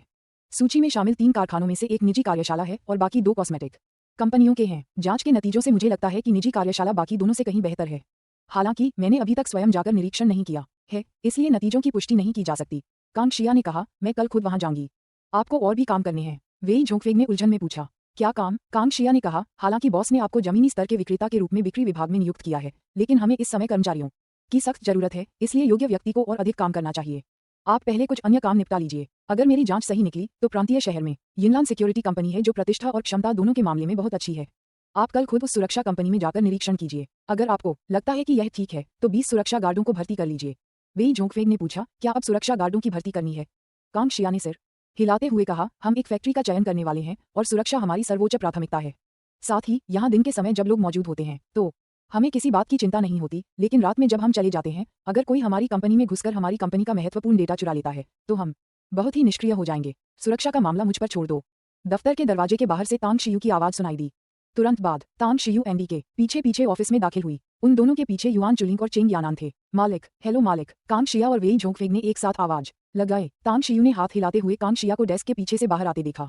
वह भी चलकर आया और बेपरवाही से बैठ गया, मेज पर उंगलियां थपथपाते हुए बोला, कांग शिया सही कह रही है। कंपनी के मुख्य रहस्य चोरी नहीं होने चाहिए, सुरक्षा उससे भी ज्यादा महत्वपूर्ण है। मैं 20 सुरक्षा गार्डों का इंतजाम कर लूंगा। कांग शिया ने आश्चर्य से कहा, बॉस, क्या आप यिनलान सिक्योरिटी कंपनी से बेहतर कोई कंपनी ढूंढ सकते हैं? तांग शियू ने अपना फोन निकाला, एक नंबर डायल किया और पूछा, शियाओ जू बान रेस्टोरेंट की सुरक्षा टीम कैसी है? क्या वे भरोसेमंद हैं? महागुरु जी, रेस्तरां में तैनात सुरक्षा कर्मियों में से आधे तो गुरु जी द्वारा प्रशिक्षित उस्ताद हैं। हालांकि वे साधक नहीं हैं, फिर भी उनकी मार्शल आर्ट की नींव बहुत गहरी है। उनमें से कोई भी उन मार्शल आर्ट के उस्तादों से कुछ कमतर नहीं होगा। कितने लोग हैं वहाँ? आधे लोगों को गुरु ने प्रशिक्षित किया और बाकी आधे लोगों को मैंने प्रशिक्षित किया। मुझे उनमें से 20 भेज दो। उन्हें कल शिनचेंग आने को कहो और नानझा टाउन के विला क्षेत्र में मेरा इंतजार करने को कहो। मैंने एक कंपनी शुरू की है और मुझे भरोसेमंद सुरक्षाकर्मियों की जरूरत है। हाँ। तांग शियू ने फोन काट दिया और कांग शिया की ओर देखते हुए कहा, मैं कल आपके पास सुरक्षाकर्मी भेज दूंगा। कंपनी की वर्तमान स्थिति क्या है, मुझे बताइए। कांग शिया ने तांग शियू को ध्यान से देखते हुए कहा, सुरक्षाकर्मियों का मामला सुलझ जाने के बाद बस कारखाने का मामला ही बाकी है। हमने सौंदर्य प्रसाधन व्यवसाय से जुड़े 1 दर्जन से अधिक कारखानों की जांच की और अंत में 3 को छांट लिया। मैं कल खुद वहां जाकर फैसला लूंगी। अध्याय 146 पुनर्मिलन, पहला अपडेट, कृपया वोट करें। आज 170 मासिक वोटों के साथ, जिन्हें 200 माना गया है, मैं 2 अतिरिक्त अध्याय जोड़ रहा हूं। 2 निश्चित अध्यायों के साथ आज के अपडेट में कुल 4 अध्याय हैं। साथ ही ग्रैंड अलायंस ने मासिक वोट के लाल पैकेट भेजे हैं, जिनमें से प्रत्येक में 500 किडियन सिक्के हैं। मासिक वोट देने वाले भाइयों और बहनों, मौका न चूकें। जैसा कि कांग शिया ने बताया, तांग शियू धीरे धीरे शेंग तांग समूह के विकास को समझने लगा। वह इस बात से प्रसन्न था कि कांग शिया की क्षमताएं वास्तव में बहुत मजबूत थीं। इतने कम समय में ही उसने सभी प्रारंभिक कार्य तैयार कर लिए थे। आपने बहुत अच्छा किया। तांग शियू ने उसकी प्रशंसा की, फिर वेई जोंगफेंग की ओर देखा। कांग शिया ने तुरंत कहा, बॉस, अभी लोगों को भर्ती करने का समय है, इसलिए मैं फिलहाल वेई जोंगफेंग से मदद लेने की योजना बना रहा हूँ।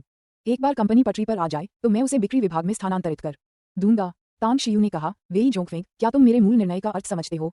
यदि तुम समझते हो तो शायद मैं अपना विचार बदल दूं और तुम्हें सीधे कंपनी में एक उच्च पदस्थ कार्यकारी बना दूं। वेई जोंगफेंग कुछ क्षण चुप रहे, फिर आदरपूर्वक बोले, परिष्करण? तांग शियू ने सिर हिलाते हुए कहा, सचमुच मैं इस जवाब से बहुत संतुष्ट हूँ। हजारों बार पीटने और अनगिनत बार परिष्करण करने से ही इस्पात बनता है। लगता है कांग शिया सही था, तुम सचमुच एक प्रतिभाशाली व्यक्ति हो। कांग शिया, तुम उसकी स्थिति बदल सकते हो। वेई जोंगफेंग का चेहरा खुशी से चमक उठा और उसने जल्दी से सिर हिलाते हुए कहा, धन्यवाद बॉस। तांग शियू ने हाथ हिलाकर वेई जोंगफेंग को जाने का इशारा किया। फिर वह खड़ा हुआ और दफ्तर के सोफे पर जाकर बैठ गया। उसने अचंभित युआन चुलिंग और नाराज चेंग यानान को हल्के से हाथ हिलाया। फिर उसने अपने सामने बैठी कांग शिया से कहा, मैंने तुम्हें अपने यहाँ काम करने के लिए आमंत्रित किया है और तुम्हारी इच्छा अनुसार तुम्हें अधिकार भी दिए हैं, लेकिन मेरी कुछ शर्तें हैं। अगर तुम उन्हें पूरा कर सकते हो तो ये साबित होगा कि मेरा निर्णय सही था।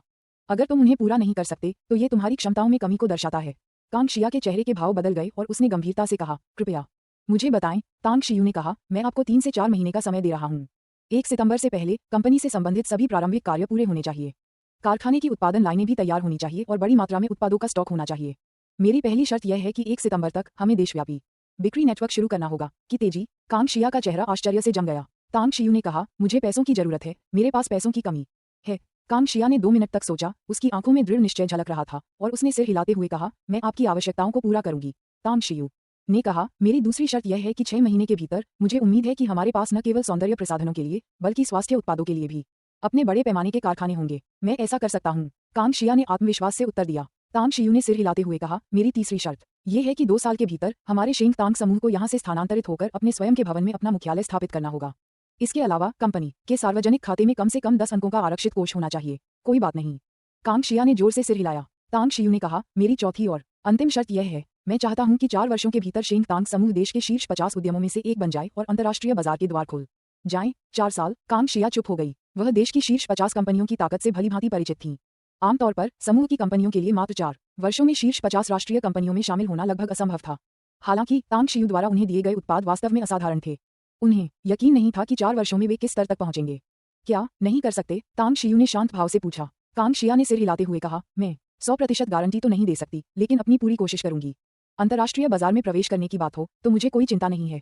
एक बार हमारे उत्पाद बाजार में आ जाएं और धूम मचा दें तो मुझे पूरा विश्वास है कि कॉस्मेटिक्स व्यवसाय की बड़ी अंतर्राष्ट्रीय कंपनियां हमारी ओर आकर्षित होंगी। उस समय वे न केवल हमसे बिक्री अधिकार प्राप्त करने के लिए हर संभव प्रयास करेंगी, बल्कि वे महत्वाकांक्षी लोग हमारी कंपनी को हासिल करने के लिए भी हर संभव कोशिश करेंगे। तांग शियू ने व्यंग्य करते हुए कहा, अगर उनमें क्षमता है तो उन्हें आने दो।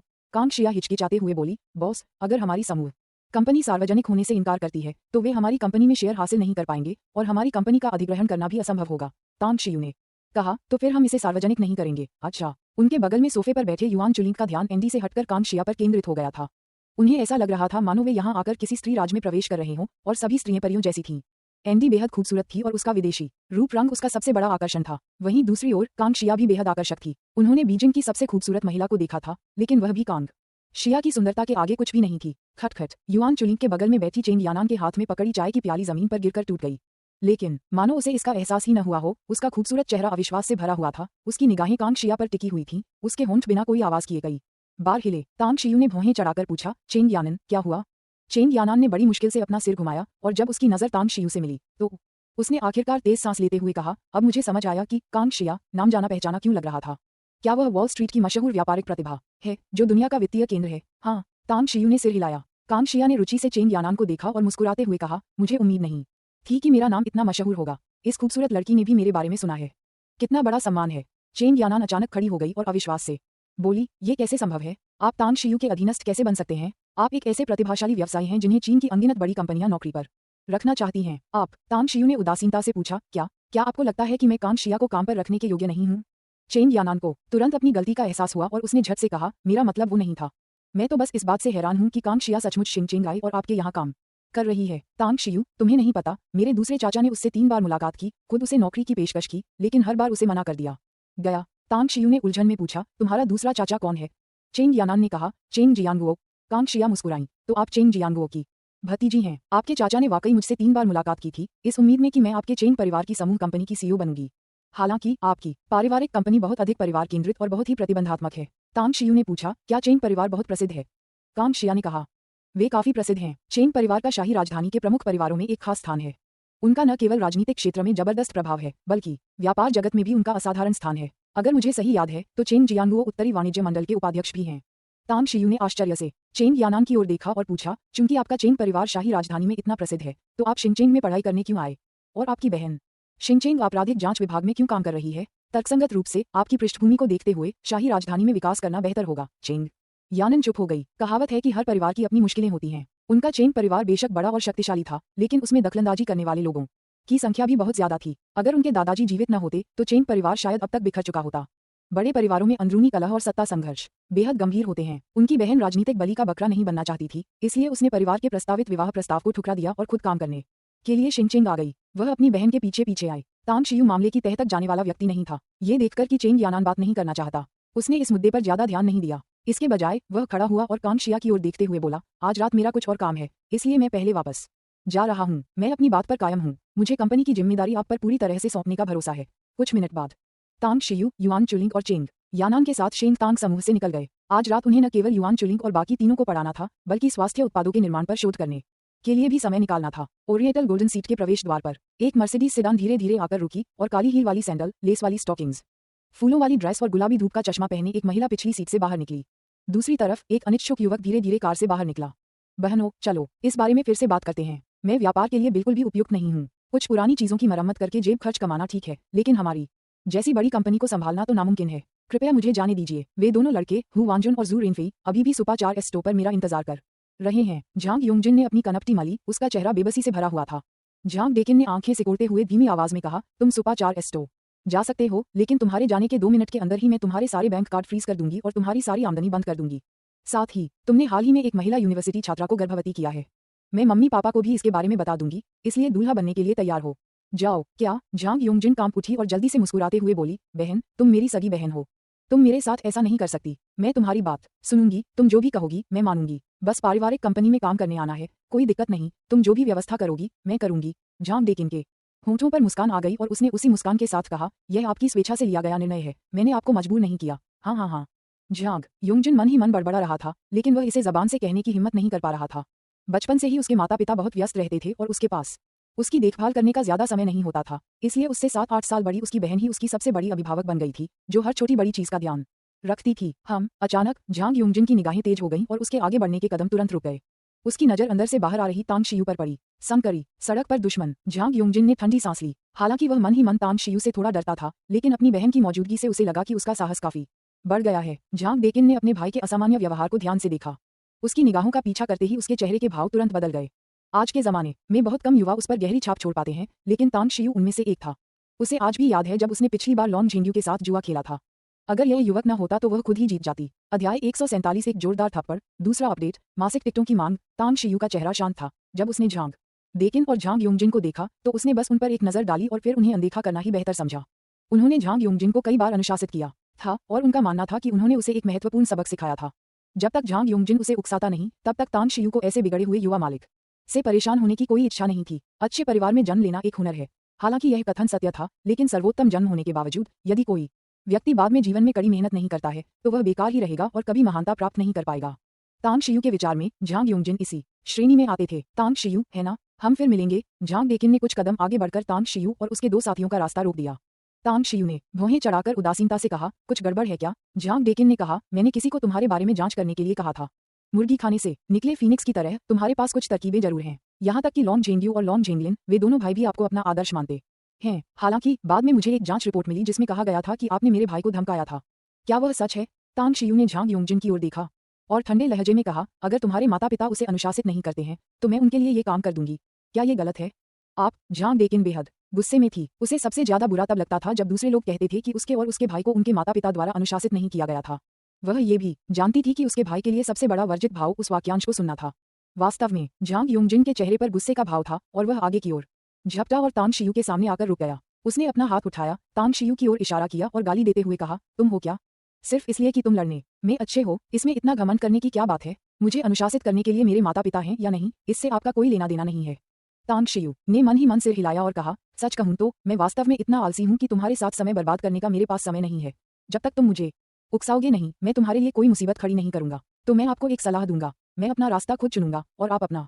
भविष्य में हम एक दूसरे के मामलों में दखलंदाजी न करें, वरना भले ही आपके पास कुछ अनुभव हो, मैं आपको इसका पछतावा करा सकता हूँ। झांग डेकिन ने बेहद गुस्से में हंसते हुए ठंडे स्वर में कहा, क्या बड़ी बड़ी बातें हैं। शायद लॉन्ग जेंग्यू भी मुझसे ऐसी बातें कहने की हिम्मत नहीं करेगा, है ना? मैं जानना चाहता हूँ कि तुम्हारे जैसे देहाती को इतनी हिम्मत कहाँ से मिलती है। युआन चुलिंग आगे बढ़ी और झांग डेकिन को शत्रुतापूर्ण निगाहों से देखते हुए बोली, सुश्री झांग का लहजा तो और भी ज्यादा अभिमानपूर्ण है। तांग शियू मेरा भाई है। अगर तुमने उसे परेशान करने की हिम्मत की तो मुझे दोष मत देना कि मैं तुम्हारी इतनी बुरी तरह पिटाई करूंगा कि तुम्हारे अपने माता पिता भी तुम्हें पहचान नहीं पाएंगे। झांग डेकिन और झांग योंगजिन दोनों ही तांग शियू से इतने विचलित थे कि उन्होंने उसके पीछे युआन चुलिंग को देखा ही नहीं। अब युआन चुलिंग की पहचान होने पर भाई बहनों के चेहरे पर थोड़ी सी आशंका दिखाई दी। हालांकि उनका झांग परिवार युआन परिवार से किसी भी तरह से बदतर नहीं था, इसलिए उन्हें डर नहीं था। इसमें कोई आश्चर्य की बात नहीं है कि तुम मेरे सामने इतना अहंकार दिखाने की हिम्मत करते हो। तो उन दो भाइयों के अलावा लॉन्ग जेंग्यू युआन परिवार के युवा स्वामी भी आपका समर्थन कर रहे हैं। तांग शियू, क्या तुम सिर्फ एक काया हो जो हमेशा दूसरों के पीछे छुपते रहते हो? थप्पड़। तांग शियू ने अपना पैर हिलाया और पल भर में झांग डेकिन के सामने प्रकट होकर उसके चेहरे पर एक जोरदार थप्पड़ मारा। झांग डेकिन कुछ कदम पीछे हट गई। उसने अपने थप्पड़ से घायल गाल को हाथ से ढक लिया। उसके चेहरे पर अविश्वास का भाव था। उसने कभी सपने में भी नहीं सोचा था कि तांग शियू इतनी दबंग होगी कि मामूली असहमति पर भी तुरंत हिंसा का सहारा ले लेगी। इस समय उसे मन ही मन अंगरक्षकों को न लाने का पछतावा हो रहा था। हालांकि उनकी प्रतिक्रिया तुरंत थी। उसकी निगाहें तुरंत कुछ ही दूरी पर खड़े कई सुरक्षा गार्डों पर टिक गईं और वह जोर से चिल्लाई, सुरक्षा। मैं झांग डेकिन हूँ, झांग ग्रुप का महाप्रबंधक। यहाँ कोई मारपीट कर रहा है, क्या आप इसके बारे में कुछ नहीं करेंगे? ये सुनकर सुरक्षा गार्ड तुरंत दौड़कर वहां पहुंचे। वे सभी झांग डेकिन की पहचान जानते थे, इसलिए उनकी आंखों में गुस्सा झलक रहा था और उन्होंने तुरंत तांग शियू और युआन चुलिंग को घेर लिया। आपके लोग कौन हैं? क्या आपको ओरिएंटल गोल्डन सीट के नियम नहीं पता? अपने हाथ सिर पर रखें और नीचे बैठ जाएं, वरना हमें असभ्य होने के लिए दोष न दें। एक अधेड़ उम्र के व्यक्ति जो सुरक्षा अधिकारी थे ने तांग शियू की ओर बिजली का डंडा तान दिया और गुस्से से चिल्लाए। तांग शियू ने ठंडी मुस्कान के साथ कहा, हमारी पहचान पर सवाल उठाने का अधिकार आपको नहीं है। अगर आप अपने ऊपर मुसीबत नहीं लाना चाहते तो यहाँ से चले जाइए। आप? सुरक्षा प्रमुख स्तब्ध रह गया। उन्हें उम्मीद नहीं थी कि तांग शियू इतना अहंकारी होगा। हालांकि वह ओरिएंटल गोल्डन सीट में 5 या 6 साल से सुरक्षा गार्ड के रूप में काम कर रहा था और उसने अनगिनत महत्वपूर्ण हस्तियों को देखा था, इसलिए वह स्वाभाविक रूप से जानता था कि बहुत से लोगों को उकसाना नहीं चाहिए। क्योंकि वह तांग शियू की पहचान नहीं जानता था, इसलिए एक पल के लिए उसे समझ नहीं आया कि क्या करना है। झांग डेकिन गुस्से से चिल्लाई, तुम अभी भी वहां क्यों खड़े हो? वे यहाँ हमला कर रहे हैं, क्या आप सुरक्षा गार्ड होने के नाते इसे नजरअंदाज कर देंगे? इस बच्चे के पैर तोड़ दो, इसके सभी परिणामों की पूरी जिम्मेदारी मैं लूंगा। सुरक्षा गार्डों ने एक दूसरे की ओर देखा और जैसे ही सुरक्षा कप्तान ने चुपचाप सिर हिलाया, उनमें से कई ने तुरंत अपनी बिजली की लाठियां घुमाईं और तांग शियू की ओर दौड़ पड़े। खुद को जरूरत से ज्यादा आंकना। जिस क्षण युआन चुलिंग आगे बढ़ने ही वाली थी, उसी क्षण तांग शियू ने पहले ही अपना कदम उठा लिया। उसकी मुठ्ठियां बहुत तेज थीं और यद्यपि उसने अपनी ताकत के 10वें हिस्से से भी कम का इस्तेमाल किया, फिर भी उसने तुरंत सुरक्षा कप्तान के चेहरे पर प्रहार किया, जिससे वह पीछे की ओर उड़ गया। उसी समय उसने एक साइड किक मारी, जिससे एक अन्य सुरक्षा गार्ड को लात लगी, जो चीखते हुए बेहोश होकर जमीन पर गिर गया। Bang bang. शेष 2 सुरक्षा गार्डों को भी तांग शियू ने पलक झपकते ही ढेर कर दिया। आप? झांग डेकिन की आंखें हैरानी से चौड़ी हो गईं। वह अविश्वास से देख रहा था कि आमतौर पर इतने महत्वपूर्ण व्यवहार करने वाले चारों सुरक्षा गार्डों को तांग शियू ने कुछ ही सेकंड में नीचे गिरा दिया। पल भर में उसे तांग शियू के प्रति थोड़ा डर महसूस हुआ। उसे डर था कि वह इसे जाने नहीं देगा और उसे और उसके भाई को भी पीट देगा। तांग शियू ने उदासीनता से कहा, यह आपके द्वारा मेरे विरुद्ध किया गया पहला अपराध है, इसलिए मैं आपको एक मौका दूंगा। खुद को 3 बार थप्पड़ मारो, फिर यहाँ से चले जाओ। अन्यथा मुझे लगता है कि आप अच्छी तरह जानते हैं कि आपका भाग्य क्या होगा। झांग योंगजिन आगे बढ़ा, तांग शियू को घूरते हुए गुस्से से चिल्लाया, तांग, मुझे पता है कि तुम शक्तिशाली हो, लेकिन ज्यादा घमंडी मत बनो। इस बार गलती हमारी थी, हमें आपको उकसाना नहीं चाहिए था। खुद को थप्पड़ मारना ठीक है, मैं खुद को 3 बार थप्पड़ मारूंगा, लेकिन मेरी बहन को इसमें शामिल मत करो। उसके बारे में कैसा है? तांग शियू ने उपहास करते हुए कहा, क्या तुम्हें लगता है कि तुम्हें सौदेबाजी करने का अधिकार है? झांग योंगजिन ने गुस्से से चिल्लाते हुए कहा, 6 थप्पड़, मैं खुद को मार लूंगा। थप्पड़। थप्पड़ थप्पड़ थप्पड़ थप्पड़ थप्पड़। ओरिएंटल गोल्डन सीट के प्रवेश द्वार पर जोर से थप्पड़ मारने की आवाजें गूंज उठीं। वहां से गुजर रहे कई दफ्तर कर्मचारियों ने इस दृश्य को देखा। तांग शियू ने भौहें चढ़ाकर गुस्से में भरे झांग डेकिन को देखा, फिर झांग यूंगजिन को देखा और कुछ पल चुप रहने के बाद कहा, शुरू में तो मुझे लगा था कि तुम एक निकम्मे और किसी काम के नहीं हो, लेकिन मुझे उम्मीद नहीं थी कि तुम में कुछ मर्दाना खून भी होगा। अपनी बहन को छोड़कर भाग नहीं जाओगे और आप उसकी रक्षा के लिए उसके सामने खड़े होने को तैयार हैं। इसे भूल जाइए, यह मामला यहीं समाप्त होता है। अगर आप मुझे दोबारा उकसाएंगे तो मुझे असभ्य होने के लिए दोष मत देना। हो गया। वह बाहर सड़क की ओर बढ़ गया। युआन चुलिंग ने तांग शियू को प्रशंसा भरी नजरों से देखा। उन्हें इस बात की उम्मीद नहीं थी कि तांग शियू इतनी शक्तिशाली होगी, जिसने कुछ ही सेकंड में 4 मजबूत सुरक्षा गार्डों को ढेर कर दिया। फिर उसने झांग डेकिन और झांग योंगजिन को बीच वाली उंगली दिखाई और तिरस्कार भरी नजरों से देखते हुए चला गया। चेंग यानन चुपचाप स्थिति के घटनाक्रम को देख रही थी। उसे ये भी उम्मीद नहीं थी कि तांग शियू खुद कार्रवाई करेगा या इतनी प्रभावशाली जीत हासिल करेगा। हालांकि वह झांग डेकिन और झांग योंगजिन को नहीं जानती थी, लेकिन उसका मानना था कि अपमानित होने के कारण वे इसे जाने नहीं देंगे और तांग शियू के खिलाफ प्रतिशोध ले सकते हैं। सांस उसने मन ही मन आह भरी और जल्दी से उनके पीछे चल दी। तांग शियू और उसके 2 साथियों को जाते हुए देखकर झांग डेकिन का चेहरा पीला पड़ गया था और उसकी आंखों में विषैली भावना झलक रही थी। उसने अपना फोन निकाला और एक नंबर डायल किया। तियांग कियांग, मेरे भाई की पिटाई हुई और दूसरे पक्ष ने मुझे भी लगभग पीट ही दिया, ठीक ओरिएंटल गोल्डन सीट के प्रवेश द्वार पर। मैं कंपनी में आपका इंतजार करूंगा। झांग योंगजिन के मन में तांग शियू के प्रति गहरी नफरत भी थी। अपनी बहन के फोन कॉल की बातें सुनकर उसकी आंखें तुरंत चमक उठीं और उसने आश्चर्य से कहा, बहन, क्या तुम मेरे होने वाले जीजाजी से कोई कार्रवाई करने के लिए कह रही हो?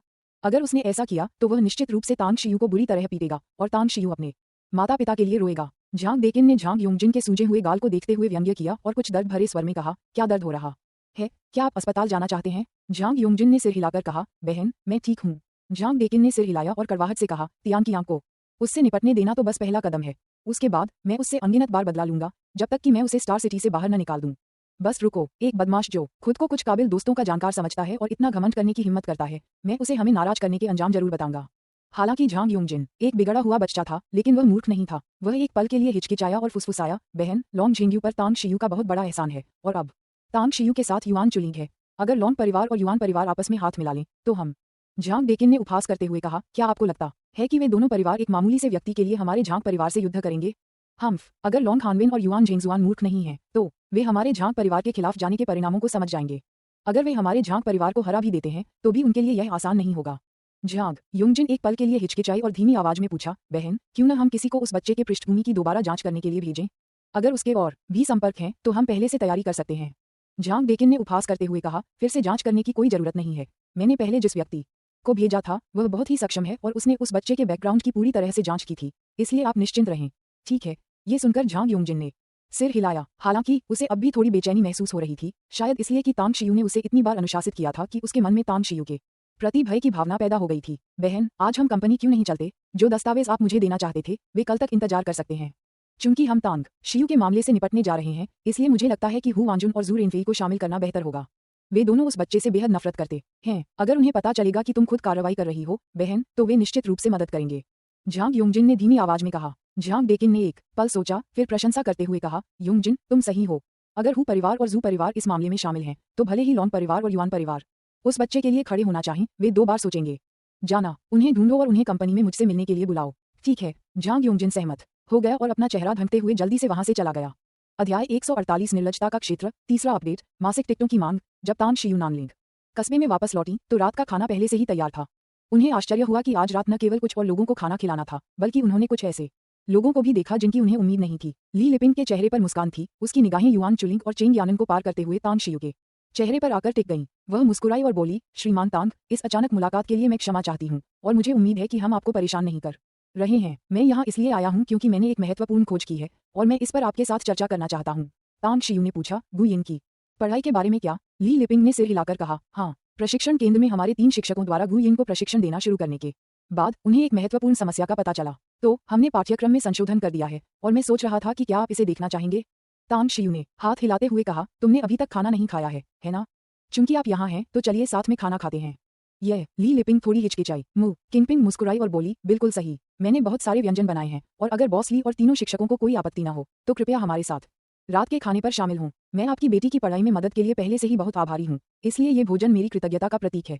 ली लिपिंग ने मुस्कुराते हुए सिर हिलाया और कहा, तो हम विनम्रतापूर्वक इसे स्वीकार करते हैं। गुयिन दौड़कर तांग शियू के पास गई, उसका हाथ पकड़ा और खिलखिलाकर हंसते हुए बोली, गुरुजी, मैंने महसूस किया है कि मैं होशियार होती जा रही हूँ। मैंने पाठ्य पुस्तकों में दी गई अधिकांश जानकारी स्वयं से पढ़ी है और मुझे तीनों शिक्षकों द्वारा सिखाई गई हर बात याद है। तांग शियू मुस्कुराई और गु यिन के छोटे से सिर को सहलाते हुए बोली, ये बहुत अच्छा है। आपको पुरस्कृत करने के लिए मास्टर ने आपकी प्रगति का आकलन करने के लिए आपको हर महीने परीक्षा पत्रों का एक सेट देने का निर्णय लिया है।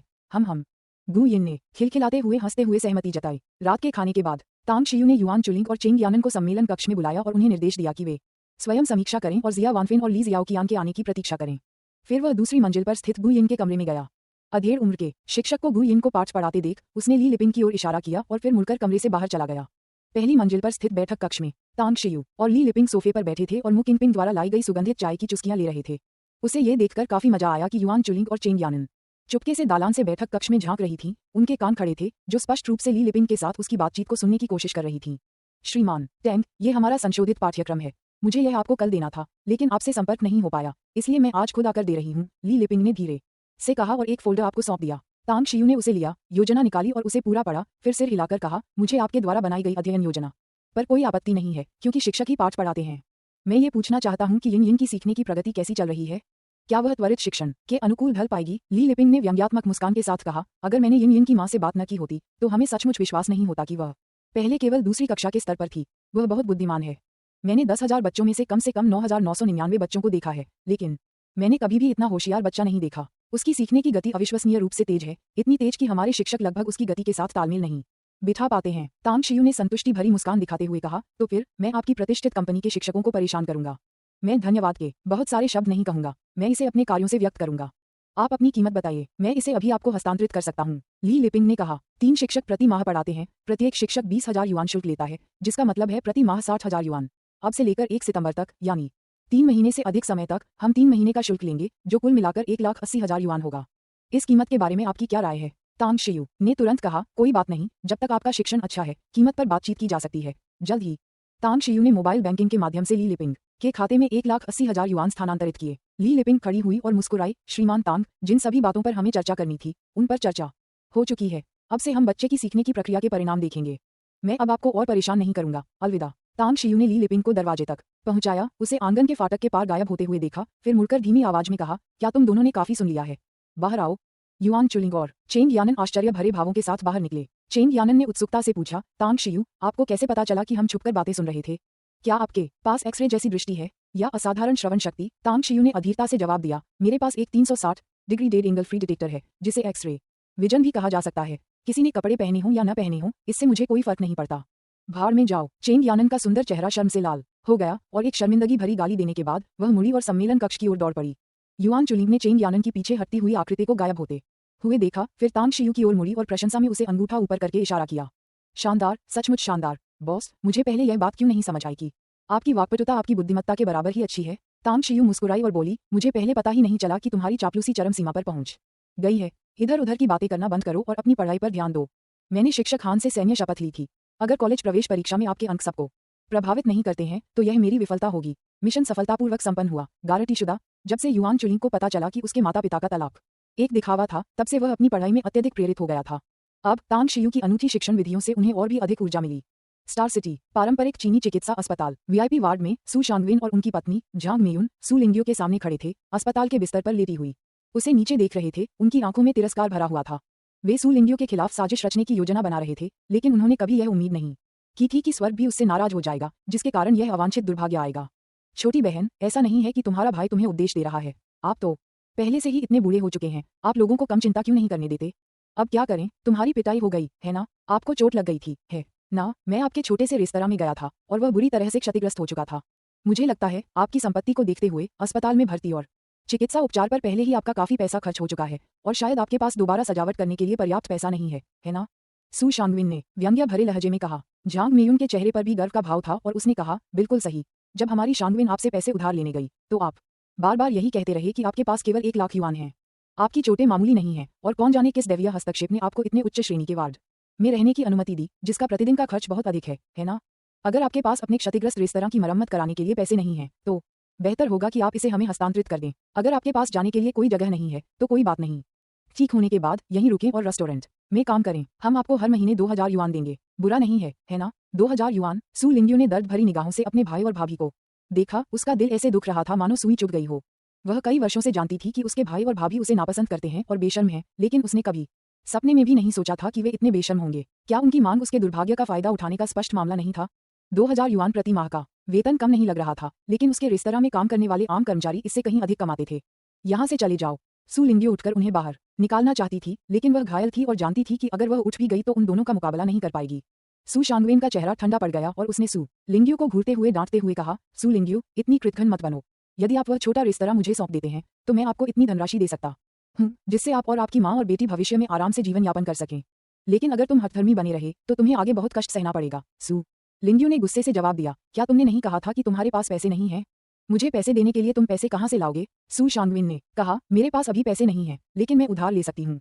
जब मेरे पास पैसे होंगे तो मैं आपको दे दूंगा। क्या आपको लगता है कि मैं अब भी आपसे झूठ बोलूंगा? तुम बेशर्म हो। सू लिंग्यू को पूरा यकीन था कि अगर उसने वाकई रेस्तरां सू शांगविन को सौंप दिया तो वह भविष्य में उसे कभी भी पैसे नहीं देगा। वह साफ तौर पर उससे पैसे ऐंठ रहा था। भावनात्मक दांव खेलना। उसने सू शांगविन से ये कई बार देखा था। उसकी दयालुता का मतलब यह नहीं था कि वह मूर्ख थी, वह अच्छी तरह जानती थी कि उसका भाई किस तरह का व्यक्ति था। बगल में खड़ी नज ने कहा, आप दोनों, मरीज को आराम की जरूरत है, कृपया चले जाए। झांग मेयुन ने नस को घूरते हुए गुस्से से कहा, कुत्ते को चूहे से छेड़छाड़ करने दो, दूसरों के मामलों में दखल मत दो। ये हमारा पारिवारिक मामला है, इसमें आपका क्या लेना देना है? बाहर निकलो, बाहर निकलो, बाहर निकलो, यहाँ शोर मचाना बंद करो। नज ने गुस्से से कहा, तुम्हारी हिम्मत कैसे हुई इस तरह बोलने की? अगर तुम अभी नहीं गए तो मैं तुरंत अस्पताल की सुरक्षा को बुला लूंगा। झांग मेयुन ने उपहास करते हुए कहा, जाओ और सुरक्षा कर्मियों को बुलाओ। क्या आपको लगता है कि मैं न सिर्फ यहीं रहूंगा बल्कि आपको इस नौकरी से निकलवा भी दूंगा? छोटे लोग तो छोटे ही होते हैं, अगर आप उन्हें थोड़ी सी छूट दें तो वे सोचते हैं कि आप बहुत कुछ ले सकते हैं। सू शांगवेन ने भी ठंडे लहजे में कहा, दूसरों के पारिवारिक मामलों में इतनी लापरवाही से दखल देना, क्या यही आपका व्यवहार है? मैं आपको सलाह देता हूँ, अपना कर्तव्य निभाएं, अन्यथा आप इसके परिणामों को सहन नहीं कर पाएंगे। नज ने सू लिंग्यू की स्थिति के बारे में सुना था और वह तांग शियू से भी मिली थी। वह जानती थी कि डीन भी तांग शियू को बहुत सम्मान की नजर से देखता था और अगर उसे पता चल जाता तो वह शायद उसका ही पक्ष लेता। इसलिए उसने सू शांगवेन और झांग मेयुन की धमकियों को गंभीरता से नहीं लिया।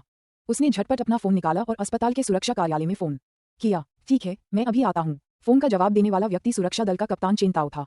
नज ने फोन काट दिया और गुस्से से कहा, मैंने अस्पताल की सुरक्षा को पहले ही सूचित कर दिया है। अगर तुम दोनों यहाँ से नहीं गए तो जल्द ही तुम्हें बाहर निकाल दिया जाएगा। सू शांगवेन और झांग मेयुन ने एक दूसरे की ओर देखा, उनकी आंखों में थोड़ी सी चिंता झलक रही थी।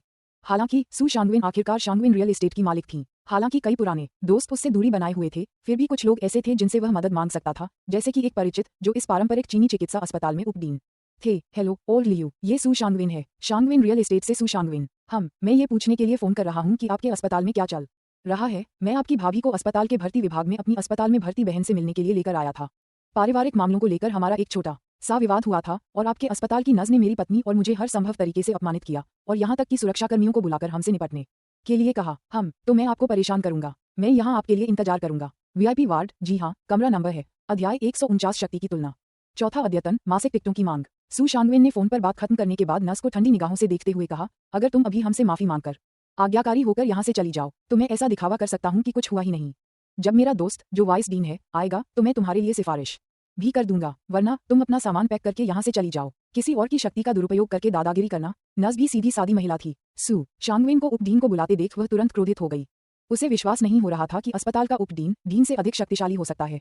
इसलिए वह दौड़कर दरवाजे तक गई, गलियारे में खड़ी हो गई और जोर से चिल्लाई, निदेशक महोदय, क्या निदेशक महोदय यहाँ है? कोई गड़बड़ कर रहा है। अस्पताल निदेशक का कार्यालय सू लिंग्यू के वार्ड से मात्र 3 कमरों की दूरी पर था।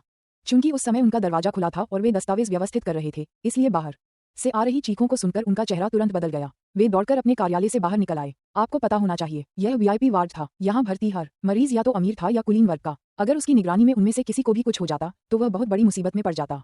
क्या चल रहा है? नर्स को देखते ही अस्पताल विभाग के निदेशक का चेहरा फिर से बदल गया। उन्होंने उसे सू लिंग्यू की देखभाल करने वाली नर्स के रूप में पहचान लिया। नर्स ने जोर से कहा, डायरेक्टर साहब, मरीजों के वार्ड में कोई हंगामा कर रहा है। मैंने उन्हें जाने के लिए कहा, लेकिन उन्होंने मुझे धमकाया और मेरे सामने बदतमीजी भी की। उन्होंने हमारे अस्पताल के वाइस डीन लियू को फोन करके मुझे नौकरी से निकालने की मांग भी की। आपको मेरे लिए आवाज उठानी होगी। वे मरीजों को भी परेशान कर रहे हैं और मुझे भी। अस्पताल निदेशक गुस्से में थे। हालांकि उपद्रवी ने अस्पताल के उपडीन को बुलाया था, लेकिन उन्हें जरा भी डर नहीं था। आखिर सू लिंग्यू की रक्षा कौन कर रहा था? स्वयं डीन। पूरे स्टार सिटी पारंपरिक चीनी चिकित्सा अस्पताल में सबसे शक्तिशाली कौन था? स्वाभाविक रूप से वह डीन ही थे। तथापि वह मूर्ख नहीं था और आसानी से उपडीन को नाराज नहीं करना चाहता था। इसलिए उसने सीधे अपना फोन निकाला और डीन ली होंगजी का नंबर डायल किया। ये कौन है? फोन से ली होंगजी की अधिकारपूर्ण आवाज सुनाई दी। इनपेशेंट डिपार्टमेंट के डायरेक्टर ने कहा, डीन, मैं इनपेशेंट डिपार्टमेंट से लिटिल वांग बोल रहा हूँ। मुझे आपको एक महत्वपूर्ण बात बतानी है और आपकी राय की जरूरत है। ली होंगजी ने पूछा, यह क्या है? इनपेशेंट डिपार्टमेंट के डायरेक्टर ने तुरंत कहा, डीन, मुझे अभी अभी सूचना मिली है कि कोई हमारे वीआईपी वार्ड में हंगामा कर रहा है और आरोपी का कुछ आपराधिक रिकॉर्ड लगता है। वह हमारे अस्पताल से एक नर्स को बर्खास्त करने की मांग कर रहा है। साथ ही उसने हमारे अस्पताल के वाइस डीन लियू को भी फोन किया है। इस बारे में आपकी क्या राय है? ली होंगजी ने गुस्से से कहा, अस्पताल में हंगामा करना, चाहे वह कोई भी हो, बर्दाश्त नहीं किया जा सकता। क्या आपने सुरक्षाकर्मियों को सूचित किया है? सुरक्षाकर्मियों को कहो कि उसे बाहर निकाल दें।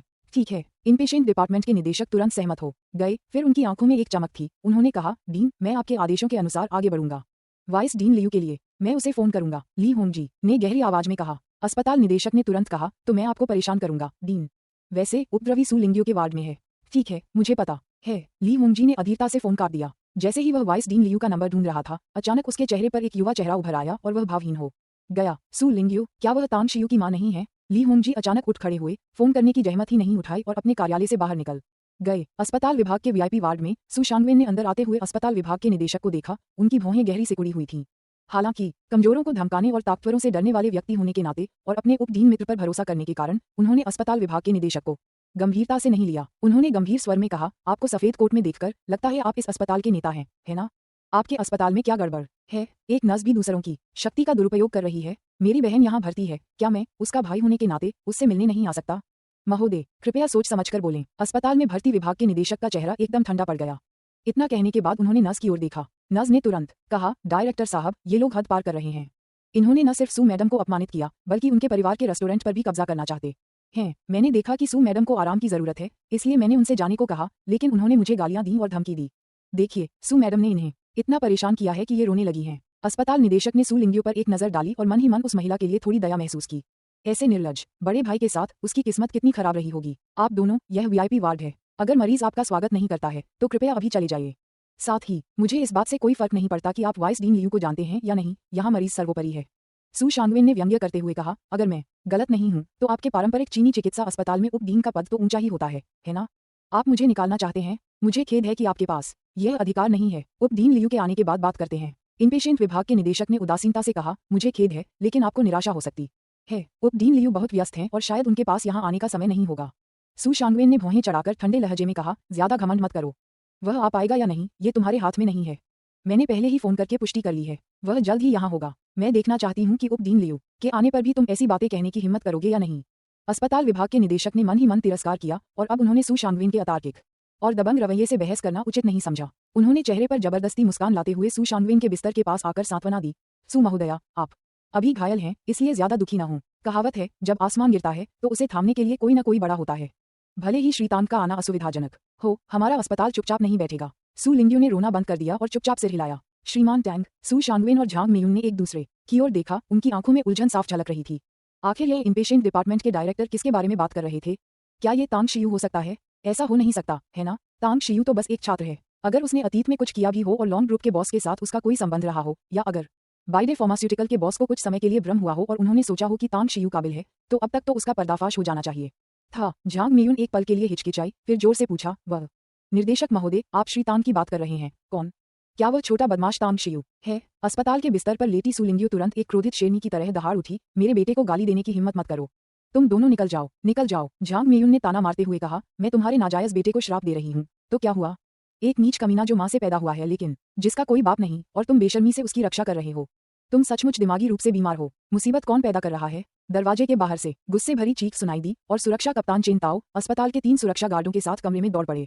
अस्पताल निदेशक ने सू शांगवेन और झांग मेयुन को घृणा भरी निगाहों से देखा और गंभीर स्वर में कहा, ये दोनों ही हैं। इन्हें यहाँ से बाहर निकालो। अगर इन्होंने विरोध करने की हिम्मत की तो इनकी पिटाई करो। अगर ये मर न जाएं तो इन्हें अस्थि रोग विभाग में डाल दो। मैं जिम्मेदारी लेता हूँ। आदेश मिलते ही चेन ताओ ने तुरंत सू शांगवेन को कॉलर से पकड़ा, उसके चेहरे पर जोर से थप्पड़ मारा और फिर उसे एक मरे हुए कुत्ते की तरह दरवाजे से बाहर घसीट कर ले गया। रुकना। उप डीन लियू 2 अधेड़ उम्र के डॉक्टरों के साथ तुरंत मौके पर पहुंचे। जब उन्होंने सामने का दृश्य देखा तो वे तुरंत चिंतित और क्रोधित हो गए और जोर जोर से चिल्लाने लगे। चेन ताओ एकदम स्तब्ध रह गया। उसने उप डीन लियू को पहचान लिया और इतने उच्च पदस्थ नेता के आने पर आश्चर्यचकित हुआ। कुछ क्षण झिझकने के बाद उसने रोगी विभाग के निदेशक की ओर देखा और अंततः सू शांगवेन को जाने दिया। उप डीन लियू ने चेन ताओ को गुस्से से घूरा, फिर मुस्कुराकर माफी मांगी। बॉस सू, मुझे वाकई खेद है। हमारे अस्पताल के सुरक्षा गार्ड अच्छी तरह से प्रशिक्षित नहीं है और वास्तव में उनके साथ आपकी हाथापाई हो गई। कृपया निश्चिंत रहें, मैं इस मामले को गंभीरता से लूंगा और आपको संतोषजनक स्पष्टीकरण दूंगा। अस्पताल विभाग के निदेशक वीआईपी वार्ड से बाहर निकले और उप डीन लियू को आते देख उनकी आंखों में हैरानी झलक उठी। उन्हें समझ नहीं आ रहा था कि डीन के बोलने के बाद भी उप डीन लियू ने आने की हिम्मत क्यों की। फिर भी उन्होंने हिम्मत जुटाकर कहा, उप डीन लियू, आशा है आप इस मामले में दखल नहीं देंगे। ये दंपत्ति वीआईपी वार्ड में परेशानी खड़ी कर रहा है और मरीजों की हालत बिगाड़ रहा है। उप डीन लियू ने गुस्से से कहा, बॉस सू ने फोन पर मुझे साफ साफ बताया था कि वह अपनी पत्नी के साथ अस्पताल में भर्ती अपनी बहन से मिलने आए हैं। क्या इसमें कुछ गलत है? और वह नर्स, उसे मरीज के परिवार के लिए परेशानी खड़ी करने का अधिकार कब मिल गया? आप हमारे अस्पताल को क्या समझते हैं? इनपेशेंट विभाग के निदेशक ने तर्क दिया, वाइस डीन लियू, आप केवल एक पक्ष की बात नहीं सुन सकते। मैंने अपनी आंखों से देखा कि इस दंपति ने मरीज को अपमानित किया और बहुत ही अहंकारी थे। इसके अलावा उप डीन लियू ने फटकार लगाते हुए कहा, मुझे भी कुछ मत बताओ। अगर किसी मरीज का परिवार और मरीज निजी पारिवारिक मामलों पर चर्चा कर रहे हैं तो क्या हमारा अस्पताल दखल दे सकता है? आपको मुझे ये बताने का कोई अधिकार नहीं है कि मुझे क्या कहना है या क्या करना है। वह बेहद क्रोधित था। परंपरागत चीनी चिकित्सा अस्पताल के उप डीन के रूप में वे अगले डीन पद के लिए सर्वश्रेष्ठ उम्मीदवारों में से एक थे। यदि कोई दुर्घटना न होती तो वे शीघ्र ही परंपरागत चीनी चिकित्सा अस्पताल के डीन बन जाते। फिर भी इस समय किसी ने उनके अधिकार को चुनौती देने का साहस किया, जिससे उनका हृदय घृणा से भर गया। उन्होंने डीन पद के लिए अपनी उम्मीदवारी को मजबूत बनाने हेतु उस व्यक्ति को सबक सिखाने का निश्चय कर लिया। डायरेक्टर वांग, मुझे लगता है कि आप इनपेशेंट डिपार्टमेंट के डायरेक्टर के पद पर बहुत लंबे समय से हैं। मुझे लगता है कि अब बदलाव का समय आ गया है, वाइस डीन लियू ने व्यंग्य किया। अस्पताल में भर्ती मरीजों के विभाग के निदेशक कुछ देर चुप रहे, फिर धीरे से बोले, आपको व्यक्तिगत रूप से इसकी सूचना देने की आवश्यकता नहीं है। मैंने पहले ही डीन को इसकी सूचना दे दी है। वास्तव में अस्पताल निदेशक के शब्द समाप्त होते ही गलियारे में एक दमदार आवाज गूंजी। पारंपरिक चीनी चिकित्सा अस्पताल के 4 नेता ली होंगजी के नेतृत्व में पहुंचे और ली होंगजी ने ही भाषण दिया। वाइस डीन लियू, आप अभी डीन भी नहीं बने हैं और अभी से अपनी मनमानी करने लगे हैं। क्या आप किसी भी रोगी विभाग के निदेशक को मनमाने ढंग से बर्खास्त कर सकते हैं? कम से कम एक दिन आपको मेरी जगह तो बैठना ही पड़ेगा। निदेशक वांग ने मुझे सब कुछ बता दिया है। मुझे इस बात से कोई फर्क नहीं पड़ता कि मरीज के परिवार के साथ आपका क्या रिश्ता है या आपके क्या हित हैं। हमारे अस्पताल में मरीज सर्वोपरि है। हाल ही में पुस्तक समीक्षा अनुभाग में लगातार नकारात्मक समीक्षाएं आ रही हैं, जिससे जिन्हें बेहद परेशान है। सबसे ज्यादा दुख इस बात का है कि उसकी आलोचना करने वाले सभी लोग ऐसे हैं जिनकी कोई फैन फॉलोइंग नहीं है, जिससे लेखन का मूड बुरी तरह प्रभावित हो रहा है। जिन्हें बस शांति से कहानियां सुनाना चाहता है और उसे बहस करना बिल्कुल पसंद नहीं है। जिन्हें इस बात की गारंटी नहीं देता कि सभी को उसकी कहानियां पसंद आएंगी। बस जिन्हें पसंद आए उन्हें पसंद आए, उतना ही काफी है। अब और कुछ नहीं, बस आंसू ही आंसू। मैं अपना मूड ठीक करने के लिए देर रात बियर पीने जा रहा हूँ। आशा है कि मेरे भाई बहन हर महीने वोट देकर जिन्हें के दुखी दिल को तसल्ली देंगे। अध्याय 150 डिस्ग्रेस स्मैश। पहला अपडेट, मासिक टिकटों की मांग। उपराष्ट्रपति लियू के छात्रों को संक्रमण हो गया। उन्हें उम्मीद नहीं थी कि इस मामले में स्वयं राष्ट्रपति को शामिल होना पड़ेगा और उनका रवैया स्पष्ट रूप से निदेशक वांग के पक्ष में था, जिसका अर्थ था रोगी के पक्ष में होना। धिक्कार है, उस बदमाश सू शांगवेन ने तो मुझे पूरी तरह से धोखा दे दिया। उपराष्ट्रपति लियू ने मन ही मन कोसते हुए लेकिन अपने चेहरे पर कड़वाहट भरी अभिव्यक्ति दिखाते हुए कहा, राष्ट्रपति महोदय, इस मामले की पूरी तरह से जांच होनी चाहिए। मुझे शक है कि नर्स की सहायक कुछ गड़बड़ कर रही है। अगर मरीज के परिवार और मरीज के बीच कोई छोटा मोटा विवाद भी है तो शायद कुछ शब्दों से ही वह सुलझ सकता है। यह कोई बड़ी बात नहीं है। ली होंगजी ने ठंडे चेहरे से कहा, अगर कोई विवाद भी हो तो पहले अस्पताल से बाहर निकलो। मरीज फिलहाल अस्पताल में भर्ती है। क्या आप मरीज की हालत बिगड़ते देखना चाहते हैं? ये उपराष्ट्रपति लियू अवाक रह गए और सू शांगवेन के प्रति उनका आक्रोश और गहरा गया। ली होंगजी ने सू शांगवेन की ओर देखा और उदासीनता से कहा, मुझे लगता है कि आप मरीज के परिवार के सदस्य हैं, सही कहा ना? मैंने लापरवाह लोगों को देखा है, लेकिन तुम्हारे जितना लापरवाह मैंने पहले कभी नहीं देखा। मरीज आपके परिवार की सदस्य है, फिर भी आप उसकी शारीरिक स्थिति की अनदेखी करते हैं और उसे और भी गंभीर रूप से नुकसान पहुंचाते हैं। क्या तथाकथित परिवार का सदस्य यही करता है? मैं अब ये घोषणा करता हूं कि हमारा अस्पताल आप जैसे लोगों का स्वागत नहीं करता है। हमें उम्मीद है कि आप तुरंत चले जाएंगे, अन्यथा हमारे अस्पताल के सुरक्षा गार्ड सिर्फ दिखावे के लिए नहीं है। ली होंगजी के आने के बाद सू शांगवेन का दिल पूरी तरह से टूट चुका था। अब ली होंगजी की बातें सुनकर उसके पूरे शरीर में एक सिहरन सी दौड़ गई और उसकी आंखों में अविश्वास का भाव दिखाई दिया। उन्हें समझ नहीं आ रहा था कि चीनी चिकित्सा अस्पताल के अध्यक्ष ली होंगजी सू लिंग्यू की इतनी रक्षा क्यों कर रहे थे। श्रीमान टैंग, सू शांगवेन ने उस नाम के बारे में सोचा जो अस्पताल विभाग के प्रमुख ने पहले पुकारा था और तुरंत उसके गले से गड़गड़ाहट की आवाज निकली। उन्हें विश्वास नहीं था कि यह श्री तांग ही तांग शियू हैं, क्योंकि एक साधारण हाई स्कूल के छात्र में इतनी योग्यता नहीं हो सकती कि वह चीनी चिकित्सा अस्पताल के अध्यक्ष को इतनी मेहनत करने पर मजबूर कर दे। क्या इसका कारण उपराष्ट्रपति लियू हो सकते हैं? क्या राष्ट्रपति वास्तव में उपराष्ट्रपति लियू से बातचीत करने की कोशिश कर रहे थे लेकिन उन्हें कोई अवसर नहीं मिला था? अब क्या वह अपनी इस बात का इस्तेमाल उपराष्ट्रपति लियू से निपटने की तैयारी कर रहा था? यदि ऐसा है तो क्या इसका मतलब ये है कि उन्हें उपराष्ट्रपति लियू द्वारा फंसाया गया था? ये सोचकर सू शांगवेन ने तुरंत माफी मांगने वाला भाव दिखाया और कहा, राष्ट्रपति ली, मैंने आपका महान नाम बहुत पहले सुना था। आप एक पूजनीय दिव्य चिकित्सक हैं, हमारे स्टार सिटी चाइनीज मेडिसिन अस्पताल के एक स्तंभ हैं। उपराष्ट्रपति लियू और मैं सिर्फ साधारण दोस्त हैं। राष्ट्रपति महोदय, यदि उसने आपको नाराज किया है तो उससे सीधे निपटें। कृपया मुझे इसमें शामिल न करें। सू शांगवेन, तुम बदमाश हो। उपराष्ट्रपति लियू ने कभी सपने में भी नहीं सोचा था कि सू शांगवेन उन्हें पल भर में इतनी निर्णायक रूप से, इतनी निर्दयता से धोखा दे देगी। सू शांगवेन ने क्रोधित होकर कहा, उपराष्ट्रपति लियू, व्यक्ति अपने कार्यों के लिए स्वयं जिम्मेदार होता है। राष्ट्रपति के प्रति आपकी शिकायतों में दूसरों को शामिल करने की आवश्यकता नहीं है, है ना? हम तो बस आम लोग हैं और आपके मामलों में दखल नहीं देना चाहते। मैं और मेरी पत्नी मेरी बहन से मिलने आए थे। अब जब हमने उसे देख लिया है तो हम ज्यादा देर नहीं रुकेंगे। विदाई, सू शांगवेन। उपराष्ट्रपति लियू इतने क्रोधित हो गए कि क्रोध की लहर उनके सिर में दौड़ गई। बिना सोचे समझे वह जाने ही वाला था कि उसने सू शांगवेन पर झपट्टा मारा और उसकी मुट्ठी ने सू शांगवेन के सिर पर जोरदार प्रहार किया। उसे अपना गुस्सा निकालना था, उसे अपने दिल में व्याप्त अन्याय और घृणा को बाहर निकालना था, और उसका निशाना न तो मरीज सू लिंग्यू थी, न ही नर्स सहायक, न ही अस्पताल विभाग की प्रमुख, और निश्चित रूप से राष्ट्रपति ली भी नहीं, बल्कि सू शांगवेन थी, जिसने उसे धोखा दिया था और उसके साथ विश्वासघात किया था। उसने सू शांगवेन पर मुक्कों की बौछार कर दी, और सू शांगवेन को जमीन पर गिराने के बाद भी उसने रुकने से इनकार कर दिया, और सू शांगवेन को तब तक पीटता रहा जब तक कि वह दर्द से चीखने न लगा। इसे रोक। झांग मेयुन अपने सामने का दृश्य देखकर स्तब्ध रह गई। उसने कभी सपने में भी नहीं सोचा था कि उसके पति द्वारा बुलाई गई अतिरिक्त सहायता वास्तव में उसके पति पर हमला करेगी, और वह भी इतनी क्रूरता से। जैसे ही उसने प्रतिक्रिया दी, वह तुरंत उपराष्ट्रपति लियू पर झपटी और उन्हें खींचकर दूर ले जाने की कोशिश करने लगी। चेन ताओ ने तुरंत ही झांग मेयुन को रोक दिया और उसे जमीन पर गिरा दिया। ली होंगजी अपने सामने के दृश्य को देखकर अवाक रह गया। उन्होंने कभी कल्पना भी नहीं की थी कि उपराष्ट्रपति लियू वास्तव में सू शांगवेन से लड़ना शुरू कर देंगे। हालांकि जब उन्हें होश आया तो उन्हें अचानक एहसास हुआ कि उपराष्ट्रपति लियू भी एक दयनीय व्यक्ति थे, जो सू शांगवेन का बचाव करने के लिए उत्सुकता से दौड़े, लेकिन सू शांगवेन ने ही उन्हें पलटवार किया। अफसोस। एक आह भरने के बाद ली होंगजी ने अपने बगल में खड़े सुरक्षा गार्डों की ओर इशारा किया, और तुरंत ही उन कुछ सुरक्षा गार्डों ने उपराष्ट्रपति लियू को सू शांगवेन से अलग कर दिया। ली होंगजी ने हाथ हिलाकर निर्देश दिया, उसे आपातकालीन कक्ष में भेजो, किसी से उसकी जांच करवाओ, और अगर उसके शरीर में कुछ भी गलत नहीं है तो उसे बाहर निकाल दो।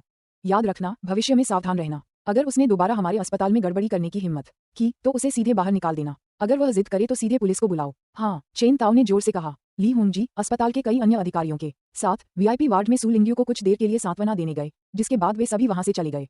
उन्होंने अस्पताल विभाग के प्रमुख और नर्स सहायक की प्रशंसा की। उपराष्ट्रपति लियू के मामले को संभालने के संबंध में ली होंगजी ने पहले ही एक निर्णय ले लिया था। उन्होंने पूरे मामले की रिपोर्ट स्वास्थ्य ब्यूरो को देने और फिर ऊपर से निपटान आदेश की प्रतीक्षा करने का निर्णय लिया था। वीआईपी वार्ड में सू लिंग्यू का चेहरा पीला पड़ गया था। हालांकि राष्ट्रपति और अस्पताल के अधिकारियों ने उनके प्रति चिंता व्यक्त की थी, लेकिन उनके दिल का दर्द जरा भी कम नहीं हुआ था। सू शांगवेन कौन थी? वह उसका सगा भाई था। वह पहले सिर्फ इतना जानती थी कि सू शांगवेन कुछ हद तक बेशर्म है, लेकिन उसने कभी उम्मीद नहीं की थी कि वह इतना बेशर्म होगा। उसने दरवाजे के पास खड़ी नर्स की सहायक की मदद से वार्ड के बाहर जो कुछ भी हुआ उसे स्पष्ट रूप से देखा था। जब सू शांगवेन ने मुड़कर उपराष्ट्रपति लियू को काट लिया तो उसे ऐसे भाई को पाकर गहरी शर्मिंदगी महसूस हुई। ऐसा लगता है कि मेरा बेटा चीजों को स्पष्ट रूप से देखता है। सू शांगवेन और झांग मेयुन बिल्कुल इंसान नहीं है। चूंकि हम परिवार नहीं बन सकते, इसलिए अब से हम अजनबी ही रहेंगे। इस पल सू लिंग्यू ने अंततः अपना मन कठोर कर लिया और सू शांगवेन के परिवार से अब से संबंध तोड़ने का फैसला किया। अस्पताल में घटी घटनाओं को अंधेरे में छिपे किसी व्यक्ति ने भी स्पष्ट रूप से देखा। रिंच और नेल, वे दोनों दरअसल पूरे समय देख रहे थे, लेकिन चूंकि सू शांगवेन और झांग मेयुन ने सू लिंग्यू को नुकसान पहुंचाने के लिए कोई कदम नहीं उठाया था, इसलिए वे बाहर नहीं आए थे। बाद में जो कुछ भी हुआ वह सब उन्होंने देखा। सब कुछ शांत हो जाने के बाद रेंच ने तांग शियू के फोन नंबर पर डायल किया और पूरी घटना का विस्तार से वर्णन किया। नानशा टाउन, युआन चुलिंग और अन्य 3 को पड़ा रहे तांग शियू को फोन आने के बाद काफी देर तक चुप्पी साधे रखी। वह लंबे समय से जानता था कि सू शांगवेन और उसकी पत्नी एक खतरा थे, लेकिन उसने हमेशा अपनी मां की भावनाओं का ख्याल रखा था और उनसे निपटने के लिए कोई खास प्रयास नहीं किया था। अब जब उन्होंने बार बार उसे उकसाने की हिम्मत की तो अंततः वह इसे और बर्दाश्त नहीं कर सका। उस रात तांग शियू ने 2 फोन किए, एक चेन जिझोंग को और दूसरा लोंग झेंग्यू को। उसका इरादा स्पष्ट था, न केवल शांगवेन रियल एस्टेट को दिवालिया करना, बल्कि यह सुनिश्चित करना कि सू शांगवेन को कभी भी उबरने का मौका न मिले, और आदर्श रूप से वह अपना शेष जीवन जेल में बिताए। सुबह के शुरुआती घंटों में जब युआन चुलिंग और चारों छात्र सो गए तो वह अकेले भंडारगृह में गया, अंदर से दरवाजा बंद कर लिया और फिर स्वास्थ्य उत्पादों के लिए तैयारी के अनुपात के साथ प्रयोग करना शुरू कर दिया। क्योंकि यह व्यावसायिक बिक्री के लिए था, इसलिए तांग शियू को अतिरिक्त सावधानी बरतनी पड़ी और वह जरा सी भी गलती करने की हिम्मत नहीं कर सकता था। बार बार प्रयोग करने और लगातार समायोजन करने के बाद अंततः 15 परीक्षणों के बाद वह स्वास्थ्य उत्पाद में चीनी दवा के अनुपात को समायोजित करने में सफल रहा। इसकी प्रभावकारिता लोंग झेंगलिन को दी गई दवा की तुलना में 1/10वें हिस्से से भी कम थी, लेकिन तरल की मात्रा दर्जनों गुना बढ़ गई थी। उसने गणना करके यह निर्धारित किया कि स्वास्थ्य उत्पाद की 20 बोतलें सेवन करना लोंग झेंगलिन द्वारा ली गई छोटी बोतल के बराबर होगा। आय का एक स्थिर स्रोत ही धन संचय करने का तरीका है। तांग शियू की आंखों में चमक आ गई और उसके होठों पर हल्की सी मुस्कान खिल उठी।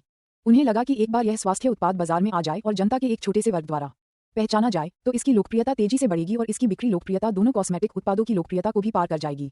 तांग शियू ने जड़ी बूटियों की मात्रा को कागज पर लिख लिया, फिर तैयार उत्पाद को पहले से तैयार बोतलों में भर दिया, भंडारगृह का ताला खोला और विला लौटाया। समय बीत गया। पलक झपकते ही अगले दिन की शाम हो गई। जब तांग शियू स्कूल से नानशा टाउन लौटा तो उसने एक ऐसा दृश्य देखा जिससे वह परेशान हो गया। मुख्य द्वार के किनारे काले सूट पहने 20 से अधिक हटे कट्टे आदमी व्यवस्थित पंक्तियों में खड़े थे। उनके ठीक सामने नानशा टाउन के 30 से अधिक सुरक्षा गार्ड उनका सामना ऐसे कर रहे थे मानो वे किसी दुर्जेय शत्रु का सामना कर रहे हों। नानशा टाउन की प्रॉपर्टी मैनेजर लोंग जुयाओ ने 20 भावहीन पुरुषों को चिंता भरी नजरों से देखा। वह पुलिस को बुलाना चाहती थी, लेकिन उसके पास ऐसा करने का कोई कारण नहीं था। इन लोगों में अत्यधिक अनुशासन था। वे विला क्षेत्र में बिल्कुल भी नहीं गए थे और न ही उन्होंने कोई परेशानी पैदा की थी। वास्तव में समूह के नेता ने कहा कि वे यहाँ अपने बॉस का इंतजार करने आए हैं। लोंग जुयाओ को सचमुच जिज्ञासा थी, इन लोगों का मुखिया कौन हो सकता है? कौन सा महत्वपूर्ण व्यक्ति, कौन सा देवता हो सकता है? उनकी संपत्ति के सभी सुरक्षाकर्मी सेवानिवृत्त सैनिक थे जिनमें अत्यंत उच्च सैन्य योग्यता थी। उनका अनुशासन और युद्ध क्षमता आम लोगों से बेजोड़ थी। हालांकि उसकी संपत्ति की सुरक्षा में तैनात इन सुरक्षाकर्मियों की तुलना में दूसरी तरफ के सुरक्षाकर्मी कहीं भी उनके स्तर के नहीं थे। अचानक लॉन्ग जुयाओ की आंखें चमक उठीं। तांग शियू को आते देख उसने अपनी सारी चिंताएं भुला दी और मुस्कुराते हुए उनका अभिवादन किया। नमस्कार श्रीमान तांग, आप वापस आ गए। तांग शियू ने सिर हिलाकर कहा, हाँ, अभी अभी स्कूल खत्म किया है। स्कूल खत्म हो गया? लॉन्ग जुयाओ को यह नहीं पता था कि तांग शियू एक छात्र है और उसकी बातें सुनकर वह मन ही मन आश्चर्यचकित रह गई। हालांकि उसने अपने दिल में इस आश्चर्य को दबा लिया, पास के दृश्य की ओर देखा और व्यंग्यात्मक मुस्कान के साथ समझाया, श्रीमान तांग, मुझे वास्तव में खेद है। मुझे नहीं पता कि ये 20 लोग कहाँ से आ गए जो कह रहे हैं कि वे अपने बॉस का इंतजार कर रहे हैं।